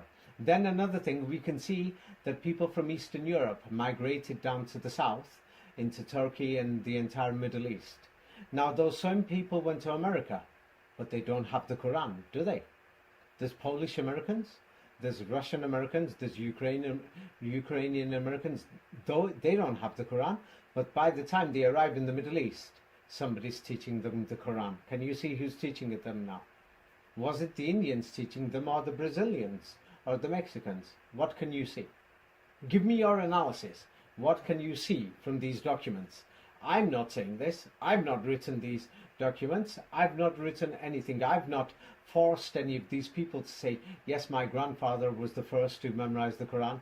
Yes, in the 1930s, I've not took any of these photographs. People can find photographs of these schools. They can see there was basically nothing there. They can find photographs of the people. Where do you think this Quran came from? Do you think it came from the British, the French, the Jesuits, and these colonial places? Or do you think it came from China? Or do you think it came from the local people? No, local people didn't have anything. There's nothing there, and hardly any schools or anything. And so this British-funded Indians brought the Quran over. Yeah, and they had no rivals. Began these schools. Yeah, so the Nizamiya thing in Medina and in Mecca, people can check Darz-i-Nizamiya. Who started it? Where did it start from? Ferengi Mahal, you pronounced it, but it's Ferengi Mahal. In India, you can start and check where did it come from. And only one family dominated the manuscripts, and then other business families who were connected to the British East India Company. They made a lot of money from it. So this is what's going on. Yes, and the thing is for the entire region. And so when they say Arab Wahhabi, they're lying there. It was the Indian Wahhabis. You see, it was the Indians. It was basically them and the British who seized Cairo. There's Egypt the other side. We're going to go through that. In fact, let's go through that now. Let's see, or unless if there was some important information and things like this. But basically, they've hidden the history. They're trying to say that, these people already knew the Quran. They didn't. So they changed the meanings as they updated the dictionaries. Yes, with the modern standard Arabic. Before that, yes, there was the Jesuit dictionaries. Yes, and many of the people who went to Egypt, that was another meaning. So they gave another meaning when they invented this current Arabic language and the entire history. Yes, that people went to study in Egypt. Now, this history people can find, yes, a lot of it, and I will write another book too. It's in my books for more further details in Secrets of the Kabbalah and 33 Degrees. Yes, let's go on to Morocco, Algeria, Tunisia on the western side. Yes, we've because there's Muslims there. Some people are going to say it's flimsy. It's not enough. So now here there's madrasas. Now what do you call it? That were in Morocco, Algeria, Tunisia. They were funded by private people. Yes, and so the larger madrasas, these madrasas, yes, were taken over by the French government, the protectorate. Yes, you see, you could have you read it? So they were taken over. But Yes. the thing is, let's go through the details of what they were doing. Who was running these madrasas? Who was running Morocco, Algeria, Tunisia, Libya, and then we'll get to Egypt. So now we will go through what was going on, and this is very suspicious. You could read this. From its very foundation, the Moroccan nationalist movement had displayed an internationalist perspective on politics. As Halstead points out, many members of the Istiqlal future leaders had gone to Egypt, where they joined the Western-style Fuad University or the Islamic Al-Azhar University and became acquainted with the major intellectual trends of the Middle East. Because of creating a modern educational system for the sons of the native elites, the first group of young Moroccans traveled to metropolitan France to continue their university studies. There, the young Moroccan students made contact with their Algerian and Tunisian peers. In 1927, the North African students created the North African Muslim Students Association to supply assistance and help for North Africans living in France. Okay, I'm going to explain However, this the in most simple common- terms. Yeah, okay. Yeah, I'll explain it in simple terms. Okay. So now we've got people, in the 1920s, 1910s, 1930s.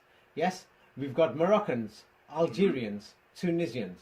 They're all going to France. Mm-hmm. And the thing is, they learnt Arabic in French schools. They went to France. They learnt more Arabic and French there. They met each other from the rich families. Yes. And so basically they met there and they're deciding the future. These are the rich families and the governmental families and all these people. So they went to France because they were under control of the French. The French educated them and things like this. Yes, so they were meeting with people who came from Lebanon in the next paragraph, Shakib Arslan and other things. So they're meeting all these people from Morocco, Algeria, Tunisia, Libya, and throughout the entire region. Yes, because it will take time, so I'll make it faster. But people can pause these things themselves, and I'll read this. Yes, to make it to understand. Yes, so what happened? What do you call it? Yes, after the retirement of the French Resident General Liate, which made Moroccans lose hope in the application of self-government because they just wanted to rule themselves as they came into the cities, or more people were leaving Europe. A lot of them came from Europe. And so the Moroccan nationalist movement witnessed a political revival, basically by studying in French. And they called themselves young, educated Moroccans. They're studying in France, France, France. Yes? And so things like this. The first was a traditional religious trend inspired by the Salafi movement that emerged in the 19th century. Yeah, they call it Salafi. It's not really Salafi. They've just given it a title. From the teachings of Jamal al-Din al-Afghani and Mohammed Abdu. Can you see his name on the fifth line? Mohammed Abdu. Yes. So this is what they wanted for the future of Morocco, Algeria, Tunisia, Yes. and Libya. They're inspired. They want this teaching to go everywhere. This Mohammed Abdu and Jamal al-Afghani. You see? And so the thing is, and the other trend is, that's what they wanted for the religious system in Morocco, Algeria, Tunisia. They want this religion system of this Mohammed Abdu. Let's see who he was. And the other thing is they want the educational system established by the French in Morocco, Algeria, Tunisia. You see? So that's what they wanted. Yes? So what is this system? Yes, and things like this. The followers of the religious movement who followed this Muhammad Abdu wanted to develop a modernized system of Islamic law and revitalizing the Arabic language. They said nobody can speak Arabic, and they said, oh, people spoke it 1,000 years ago. Whatever. Yes, so they're saying we want people to learn the Arabic language now because nobody can speak it in Morocco, Algeria, and Tunisia. So now Muhammad Abdu, yes, he was in Egypt. So that means we're going to have to go to Egypt. And they're sending them to Egypt for further education. These Indians are sending people to Egypt. Why were they sending them to Egypt? And they're all educated by the French. You see, educated in France. Yes, and the thing is, their country people can't speak Arabic. Why can't they speak Arabic? They want to bring, what they wanted to do, yes, is they wanted to teach Arabic, and nobody can speak it, and they wanted the religious system from the teachings of this Muhammad Abdu. Who the hell was he? Here I found 1857. Yes, so now the thing is, we've got these Indian teachers. We can't find the history before then. They're going to say the Quran was already there, but we can't find the Quran before there. Yes, and what do you call it? The madrasas and the mosques, you could read this. After 1857, mysteriously, these Indians have turned up in Iraq, in Syria, in Palestine, in Turkey, in the Ottoman Empire, and they're teaching people to memorize the Quran. In Saudi Arabia, in Kuwait, Dubai, Oman, Yemen, there are hundreds of Indians. They're teaching the people this Quran. So, and they've come after 1857. What happened in 1857 in India? You could read it. Yes, it was after this, following the 1857 War of Independence, that madrasas in Delhi and its major mosques were seized by the British. What? Seized by who? The Chinese? British. British? You're telling me that mysteriously now the British have got hold of all these madrasas and with all the other principalities and everything, they're taking control slowly year after year, they're taking over and everything. The British are controlling these people, and they're training in the next generation, the year after and the year after, and all these things. And all these students in the next 100 years who are learning this Quran in these madrasas, and they mysteriously turn up in Saudi Arabia. The British seize Egypt. Yes, and they turn up in Yemen, and these Indians are in Iraq. They're everywhere. They're teaching people this Quran that they're learning in madrasas in the 1870s, 1880s. They opened the Saudi Theatre School. You're telling me the British now run and control these madrasas? Is this what you're saying? That's what it says, yes. Or is this a fantasy? Could be both. It could be people are dreaming. Of course, now the Quranists are going to be saying you're inventing all these things. So the Nizami curriculum and everything, they can check it out from Ferengi Mahal and all these things. The British seized these places. The British took over all these places. And what do you call it? This curriculum and this system and this hadith and everything. Yes, the British, the two original oldest copies of hadith, people could check it, was printed in British India by British machines, and the other one was in a German principality somewhere. Yes, I've forgotten. I'll have to go through that some other time. And these things. But anyway, so now the thing is, the Saudis are financing all these mosques in Pakistan and India. It's because they're financing their grandparents. That's all they're doing. Yeah, can you see it? Because their ancestors came from there. Yeah, it's not like they're doing it accidentally. You can see? Yes. Yes. So the thing is, we've got all these Indians in that side, and on the other side we've got people who are going to France, Paris, and they all want to bring this religious system of this Muhammad Abdu. You see? Yes? Which is suspicious. So now we will go through who the hell is this Muhammad Abdu. Yes? Let's go through who the hell this Muhammad Abdu. The full information of all this Muhammad Abdu and other things people can find in Secrets of Kabbalah, and more about the Arabic language and how the alphabet was Masonically, even the alphabet and writing symbols were Masonically invented based on the 33rd degree. Or the Arabic writing that we find in Northern Europe, like Poland or in Russia, is actually different. This is demonstrated in my books. People can find it there. But let's go to some of the things of who is this Muhammad Abdu, and then we'll finish it off for today. Because people will say, oh no, the Quran was already here and all these things. But so let's find who this Muhammad Abdu is, and Egypt. Why are they going to Egypt? Yes, for further education. Yes, anybody who's rich or something. Or why were they supporting in the French territories? They're supporting this Muhammad Abdu, and they're going to Egypt. So let's see what's going on in Egypt. You could read the first sentence. After the British invaded Egypt in 1882, they put their own people in power.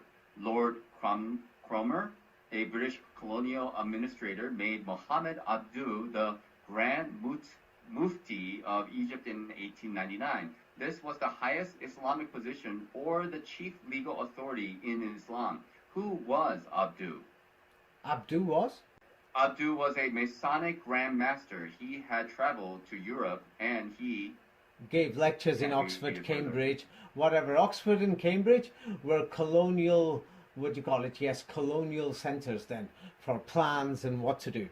Okay, I'm just going to make this simpler. 1 second. I'm going to say it in simple terms. The British invaded. They murdered people. They took over. They took over Egypt in the 1880s. Then they found one of their men, one of their buddies, and they put him in power. We can't even find the origin of Muhammad Abdu, and one of his friends was Jamal Uddin Afghani. So what they did, people could read this, they could check these things themselves. So Abdu was the Grand Master of the Masonic Lodge of Egypt, the United Lodge. Yes, and they chose him to the Committee of Al-Azhar. And the history of Al-Azhar before then is a forgery and a lie. So what they did is, from there they started opening these Quran schools and everything to memorize the Quran. You could find photographs of students sitting on the floor, and many of the parts of Al-Azhar, if anybody goes there, I've been through it. It's in many of the buildings look like industrial factories in Al-Azhar district, and the Al-Azhar University, the main parts where the students are sitting and learning in the 1880s, actually you could see that that's basically brand new. So Abdu and Jamal Uddin Afghani, yes, they were in Paris together in 1883. So Abdu basically, yes, he reorganized the entire Muslim system in Egypt, whatever this original Islam was. So, and this Al-Azhar, it was basically, what do you call it? So the Grand Masonic Master is now taking control of the entire system. And so when we look at Abdu, yes, so the British set up their banking system there. And Abdu turned around and said, hey, you could charge interest and take interest. Yes, and he said it's halal, but the Quran says no. Yes, so people can read this and check this on my own time. And my book goes through it from more about Abdu and what's going on in Egypt at the time. That if people check this, that in Egypt, yes, nobody can speak Arabic there. We went through this in the video before. People being interviewed on the streets there, they learn it in school. Yes, so you could read this yourself from Wikipedia, Cairo University, and the next one, you could read them. Yes? Yes, Cairo University. The university was known as the Egyptian University from 1908. European Orientalists who lectured in classical Arabic filled many posts until the 1930s. Most of Egypt's modern schools were run and staffed by Europeans who also held all senior positions on technological projects by the late 1870s. Isn't this suspicious? Wait, let me just get something out. Yes, what I'm getting out is the fraud that was going on in Egypt at the time. While the British occupied it, yes, they, invented many ancient Egyptian sites. This is in my book, Ancient Egypt Did Not Exist. Yes, where they're forcing the local people who were half naked and things like this. They were forcing them to construct many buildings, and they were claiming these are ancient, they've been here for thousands of years. Yes, on all these other things. They invented the history of ancient Egypt, and as you can see, classical Arabic was being taught by Europeans. Or was it being taught by Europeans or by Chinese? Europeans. Yes, and so most of Egypt's modern schools, were the teachers Europeans or Chinese? Europeans. Ah, what's going on here?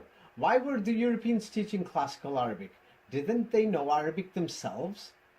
Isn't this supposed to be Arab history? Egypt is the heart of the Arab world. And so the system that this Mufti Abdu placed in Egypt at the time, this is the system that they wanted. You see? And that was the language that they wanted to promote. This so-called classical Arabic, which they call modern standard Arabic, because they've updated the meanings. People can check this themselves, how the Freemasons updated the meanings in many of the dictionaries from the time of Abdu.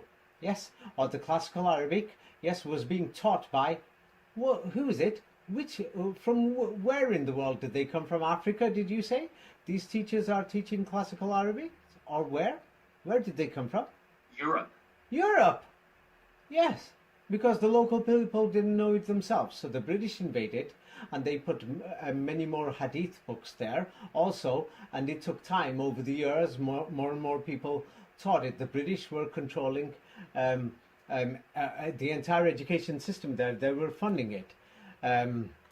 Let's see if I have the information before me, or I'll have to put it in a new book, how the British financed all the schools in Egypt and run and controlled all these schools there. If I have it, then we can share it now. If not, what do you call it, I'll put it in a future book, or people can go and check themselves. They can check what Lord Cromer did and what the British administration did, because there's many letters from the East India Company. The thing is that went from one office to another, from teachers and from the funding, where the cash went. You know what I mean, because it wasn't free. It cost them money, you see. So they did these things. It wasn't a free thing. So as you can see, so today all these Quranists are using these dictionaries, and I showed you before, the manuscripts are a forgery. The manuscripts do not match the oral Quran. Can you see this? And the oral Quran, yes, was being taught before the people could even read and write. You see? So the oral Quran was being taught first. This is why I told people to go to the mosques, go and see what the original meanings that the people preserved throughout the entire region. So the manuscripts came later in the 20th century as printing increased, and then they're going to say many of these things are older. People can check who opened these museums, who did the 1924 manuscript. By the way, people will find this information, more information about these things in my new book, Secrets of the Kabbalah, and in that other book, 33 Degrees. They'll find this information there. But because it's going to take too long, I'll leave it at that. But the thing is, I'm not saying this, the evidence shows it. The people didn't know this Quran. People had tattoos, many other things. People who came from Northern Europe, they mixed in the Middle Eastern side. They came from Russia, Poland, and other places. There was war between the Ottoman Empire after the French invaded Moscow for 100 years. They were at war every single year. People can check this history all the way through till 1923, World War I. There were all these wars and battles going through, and people were leaving Northern Europe, that we could see people crossed over into Morocco, Algeria, Tunisia from Europe. I've said this before, and it's in my books and in the books of Professor Anatoly Fomenko. Yes, so the thing is, we can't find this Quran in the Eastern Europeans because many of them went to America, and we can't find it amongst them. Yes? So the thing is, when they came to the Ottoman lands, they're learning this Quran. So that's why I've always said I could trace it back to the origins. It started around 200 years ago, around when the British arrived in India, and the Dutch and the French and the Spanish, the East India Company, the Dutch East India Company, and the Jesuits. Now, if we and you could see the people are naked in the entire region, apart from the Ottoman and the Russians and these other people who went south. They were the people who were in the city areas because they were used to living in cities in Europe. Yes, and in the deserts, many of the people, yes, many of those people even came from the Indian subcontinent. That's why many of them look similar to Indians, like Indians and Pakistanis. And many of them interbred, so they look a little wider in Syria, Jordan, and other places. We can see this in Israel, in case people are saying, no, I don't believe it, that white Europeans mysteriously changed colour.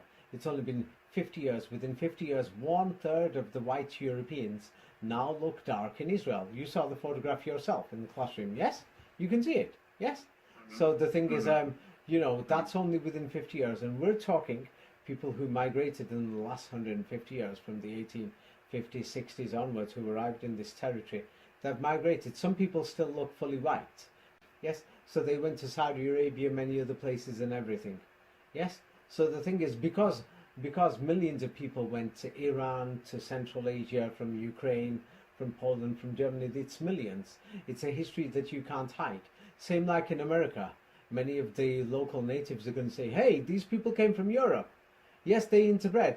In Latin America, they're going to say, hey, they came from Europe, and now they've interbred. They're called mestizos or mixed. But the thing is, we know that from Latin America, and in America, in Latin America, they went a lot longer, but they intermixed. That's a fact. Yes, that's a fact. And even in Indonesia, the Indians went there and they mixed in with the Chinese. So you can see this, that they're darker over there. You can see it. You can see this. People can actually see this. It's not like something I'm making up. So there was mass migration from Europe.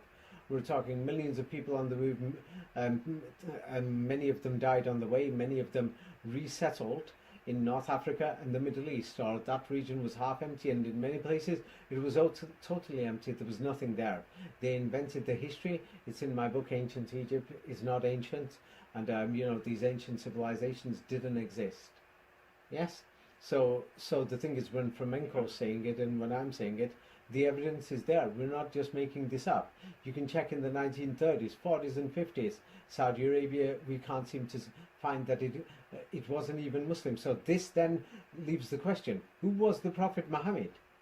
Did he exist? Many people are asking this. Where did he really live? Where was he from?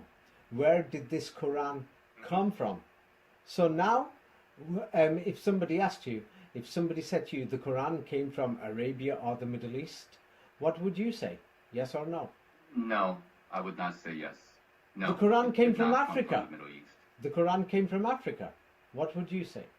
No, I don't think the Quran came from Africa either. Now, another thing is, many of these words in the Quran, there's only 500 for 85%. 60 words make half the Quran. Many of these words, we find them in European languages. Like when they say hadith, in Spanish they say dis, or in French, diseme, or il dis, or he's saying, it means saying. So many of these words, we find them in European languages. It's not just something that's made up. You see, so the thing is, we can see this history. So we can't seem to find the Quran. People have got tattoos, many other things that are coming from Europe, and many of the natives are actually naked. They must have gone there, you know, before. They were called Essenis or Sunnis, and they're following the Sunnat. And at the same time, that we can see that everyone says in India, the British caused these religious divisions. And they caused the fights, or none of these fights existed. They increased by the day. That by 1947 people couldn't tolerate it because of these religious differences, and more idols coming, more Islam coming, and more people and more of these priests or the businessmen taking advantage. They're not priests, they're businessmen. That we can even see, for example, I gave an example that the Hindu Brahmins run this Islamic center where there's a shrine and there's Hindu visitors. There's hundreds of these in court. There's massacres going on every month in India, and things like this between both sides. And this is what happened, yes, in Europe because of religion. And so the thing is, if these people can't speak Arabic, yes, they can't speak it. We've got to question, where did this language come from? So now another thing is, can we even trust the dictionaries? Or have they invented the meanings? Most likely invented the meanings. What are you going to think now? We're talking the entire region, hundreds of millions of people, many countries, nobody could speak Arabic. You can see this yourself.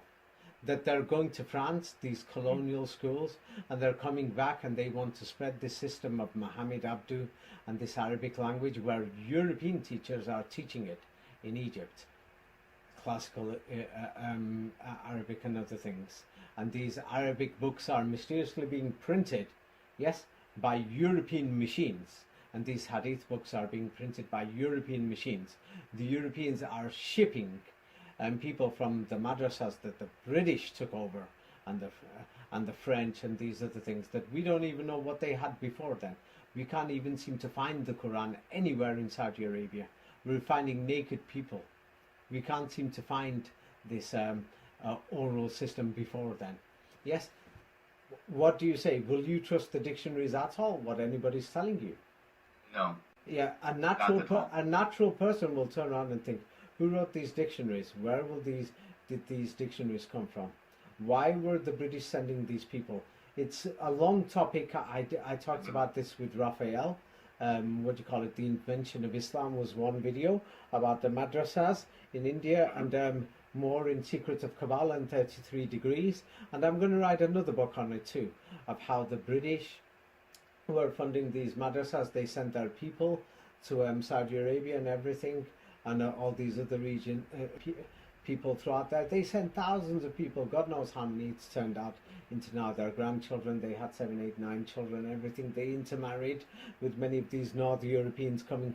That's why we see some people are more wider, but other people you can clearly see they're Indians, and of course into Yemen many North Africans crossed and other things. Yes, so we see a mixture and other things, but we can see what's going on.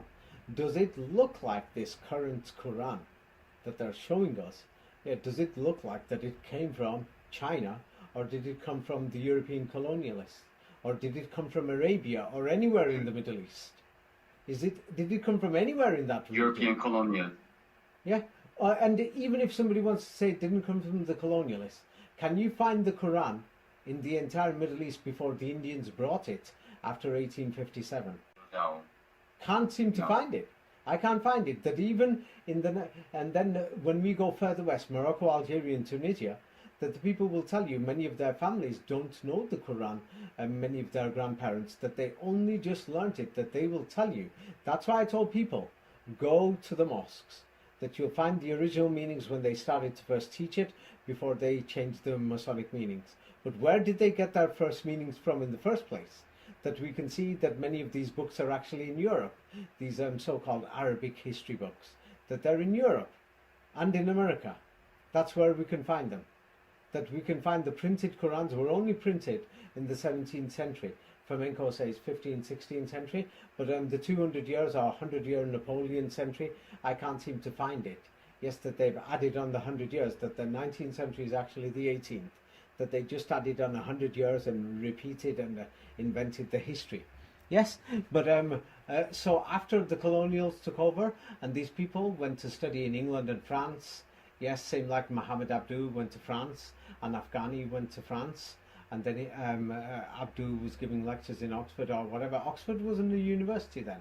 It's like a private building for colonial agents, you see, like a CIA building, you see, or where businessmen and the elite are meeting. That's what Oxford and Cambridge University was in them days, 100 years ago. People think it's a university like today. No, it's not, you see. So people will have to think again. So this is why people have to ask, where did the Quran come from? Yes, who invented the dictionaries? And why is the language of the Quran basically 90% similar to the language of the Old Testament? They can check it. Anybody who knows the Quran, they can open up, the Old Testament. It's just a different printing font that they call Hebrew. But if you read the words, you'll see they're exactly the same. But if somebody else reads the word who studies Hebrew, will pronounce it differently. That's all they've done, is change the pronunciation. Yes, and they've given different meanings. And then the Hebrew dictionary is a 20th century and other things. And some of the older Hebrew meanings were actually Arabic meanings from the Jesuit meanings from the older dictionaries, or from this original Arabic that was in Europe. Because we can find many of these Arabic words are actually in European languages. They're not in any of the local dialects. Maybe half or less than half. And the thing is, as you can see, nobody speaks this language. Yes, Nobody even seems to have the Quran. In North Africa, the Quran arrived there later, a few decades later, compared to the Middle East and in India. That's why you can find these tattoos, and many people are. You can even see in many villages they don't know this Quran. That's why I told people to go and check in the villages. I wanted people to find this history themselves.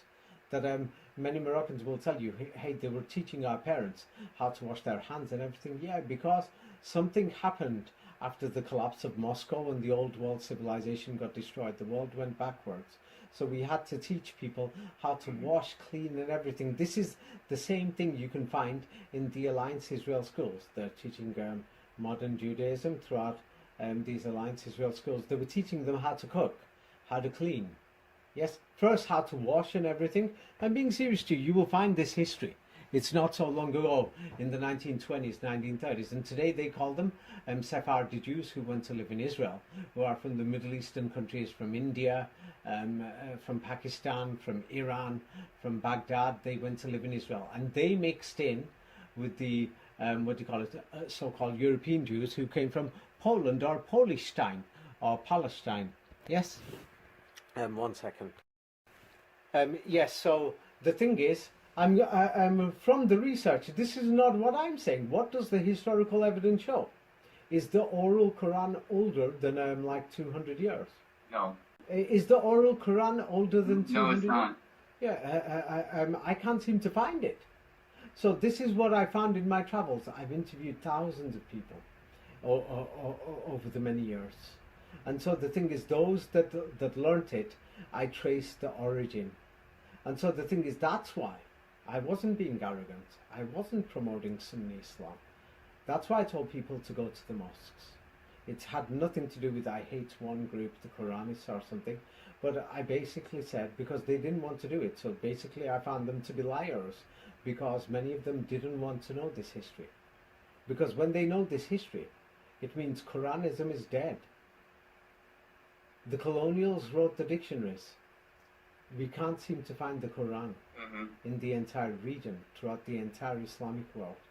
It seems like the oral tradition is 200 years old. The printed manuscripts and everything, the colonials put them there. The Istanbul Gold Quran, half of it turned up in Istanbul, but the other half's in America. No one knows where it came from. Yes? The, the oldest Quran in Samarkand, Tashkent or whatever, Lenin and Stalin sent it from Petersburg in Russia. The spellings in all these Qurans are different, chapter numbers and everything. So these things. And then when you pronounce it, they invented the diacritic so that you pronounce it so that it sounds like a tone. Or otherwise, many people have memorized the Vedas. In fact, parts of the Vedas and things like that. In fact, to add this on to the end of the video, I'm going to send you a video of somebody who's reading out the Bhagavad Gita. Yes, and a child who's memorized it. It's amazing. So some people are going to say it's amazing that they memorized the Quran. But the thing is, because the project for Quran memorization had big funding from the British and the East India Company and the French and others, that's why, and the rhyming and the tones, they did it longer. For the Vedas, they didn't start that much because, as I pointed out, yeah, they're following the Sunnata Dharma, not the Sunnata Rasul, the Sunnah of Islam or the Sunni Islam. So a war started. So because the thing is, the Hindus were divided into many more different religions. Only now, as nationalism spreads, it's becoming like a unified religion. They're trying to make it into a unified religion. But here you can add it on and play it. Just put it at the end of the video. We've got a child here, and so soon they're going to improve the pronunciations to make it more with the melody of how to pronounce, let's say, the Bhagavad Gita. She's reading it out. Yes. So the thing is, in the when it came to the Quran, they organized it. They organized the pronunciation to turn it into a rhyme. You see? So it's a serious question. Where did this Quran come from? It's a serious question for researchers. It's nothing to do with religion. If you want to believe, that's your belief. If you want to believe in the Bible, it's your belief. Be my guest. But the evidence shows that the Bible, the written versions were completed only 200 years ago. That's what it shows. They started during the Renaissance. And so now the Quran, we've got the many of the manuscripts in Europe and America, and the printed versions only turn up 300 years ago. So we've got to ask the question, where did this Prophet Muhammad live? We can't find him in Iraq, can't find him in Palestine, we can't find him at the top of the hijab in Petra, we can't find him in Mecca, or otherwise we would have found the Quran already there. It wasn't there. We can't find it. I can't find it. And if anybody can find it, I challenge you, prove it. Prove it. I can't find this oral Quran. 200 years ago is just the beginning, or it's not even 200 years, 1850s. You could say 170, 180 years, or around the time that the Europeans turn up with this business company. It's a company, not like an empire or whatever. East India Company or the Dutch East India Company and these traders, and along their trading routes, they train these people in these so-called madrasas, and then they've given an ancient history. Or these Indian priests are like they learned from the Prophet Muhammad 1,400 years ago from Arabia. Yes, they're going to say these madrasas in India are older. This is what they're going to claim. Yes, with the Islamic system, they're going to say it's older, saying that our student went to study in Arabia, 1,000 years ago. Can you find Islam in Arabia 1,000 years ago, when 85% of the people are naked running around villages? Can you find this Quran in Saudi Arabia before even 150 years ago? No. I can't find it. Yes, and so many of the Northern Europeans came because they had no livestock, no nothing. They intermarried with some of the locals. Many of the locals were actually from India anyway. Yes, you see? So they married, and so this is why we could see differences in skin color. Some people are more whiter and things like this. So that's what really happened. And unfortunately, it's because we study Western history and many people have not looked at this, and many people don't appreciate it. I've got a serious question. Who wrote these dictionaries? Why doesn't anyone speak Arabic? Now the Quranists themselves, they were celebrating when I said, hey, who wrote the Bible? Yes, we can't seem to find anyone who's memorized the Bible. We can't seem to find this Hebrew language or anything. It came from Arabic. They were celebrating. I showed them the dictionaries are fake. It's based on an Arabic that's in Europe. So now, are the Quranists going to be honest and investigate it themselves? Who wrote the dictionaries? Who compiled this 1924 Quran from Al-Azhar when the leader of Al-Azhar was Mufti Abdu? And this is the manuscript they're using, the Cairo Quran 1924 edition, which was published 19 weeks after the Sultan was removed, the Ottoman Caliph or Islamic Sultan. If I give you a Chinese book and you can't speak Chinese, a word of it, will you know the meanings of this book? No, I will not. Ah, so of course, if I gave it to you and said it's the book of God, yes? Yeah, and you went to China and nobody speaks Chinese, and next I give you a dictionary and said, see, look at this dictionary, it has this meaning. I can update and change dictionaries anytime, according to my wish. And I've given you a book and I'm telling you it's the Word of God. It's your duty to investigate where this book came from. And nobody speaks Arabic in the Middle East. You can find this history. Go there. Stop any Arabs and ask them, did your grandparents even know this language, or did they learn it in school? Yeah, throughout the entire region. You can check it. There you go. So it's not like David saying anything. So please don't say David said it. Go and check the history yourself. And you can check it, there's the Jewish people, the Alliance Israel schools. You'll find it in their history, 1930s, 1940s, 1920s. Unfortunately, this is the reality. We can't even find the oral Quran. Maximum 200 years. That's just the entire maximum. I can't find it before then. That the reality is the 80% of the oral Quran was passed down only in the 20th century. Only in the 20th century. That's it. That is it. So, who gave this book, and why is it along the trading routes of the East India Company, and where they were taking their people and dropping them off and financing these madrasas under British control, and British Egypt, the British appointed their people there to compile the Cairo Quran. They set up the entire system in Egypt. Why were the Europeans teaching classical Arabic? Why were they going to Paris or London and other places to get educated, from the elites, yes, who learnt English or French, that they went further on? I mean, didn't they have any schools or education system of themselves? We can't seem to find anything. I'm sorry. The oral Quran, yes, for 80% of the Muslims is less than 100 years old. For the other 10%, it goes to like 130 years. And for the other 5%, to make it 95%, it's like up to 1880s, yeah, or 1870s. To make the final 5%, it's like, you know, between 1800 and 1880. That's it. Can't find this oral Quran before then. That's why I said it's 200 years. And because they've changed the calendar, it looks like 300 years. They've added on 100 years of history. Yes, but I can't find the 19th century. They've just changed the dates and whatever to show that the Prophet Muhammad lived 1,000 years ago, saying Jesus Christ got crucified 2,000 years ago, but the Crusades only happened 1,000 years ago, which is strange. Revenge for the murder of Jesus Christ. So I'm not making any of this up. The recent history, the last 150 years, you can check it. You can check this. Yeah, that's why I said go to the mosque, talk to people, meet people, talk to whatever, investigate and say, where did you get this from? Have you spoken to your grandfather? Or travel, go and check. People can check this themselves. I challenge them. I challenge them to find me these oral centers or oral schools. I challenge them. They're not going to find anything.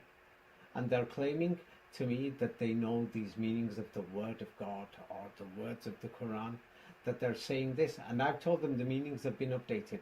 The simple meanings are still there. In the Arab countries, about it could be up to half the people are infected because they're teaching the new meanings. Yes, from dictionaries. 10% of the meanings are infected in the non-Arab countries because they don't need to learn Arabic. Many villages have passed on the meanings of the oral Quran, but the oral Quran, I can't seem to find it more than 200 years. That is it. So because it's 200 years, and then we can trace it to Daddy, Papa, in the Vatican, the Jesuits, the British, the French, and the Freemasons, the Spanish, the Portuguese, and the colonialists. That's where we can trace the oral Quran to. There is more to this history. I'll write a book on this. Other aspects, it's going to take too long to go through now and more evidence, but the thing is, people can check this themselves. Okay, Natigeta, let's leave it at this, and the good title for this video is, where did the Quran come from? Okay, I've not said any of this, we're just reading. Right. You've not said this history, you're reading out what we can find from documentation and from history itself, and I'm reading it out. You've not said it, I've not said it, we're just reading and discussing what is there in the evidence. Because some of these Quranists are full of hate. They're going to say, Natigeta said this, David said this. They're like children. Yes, something like this, or something, yes, but they're going to have to grow up and face the reality, investigate themselves. Okay, let's leave it at that, and I wish you have a very nice day. That's all I can say. Okay.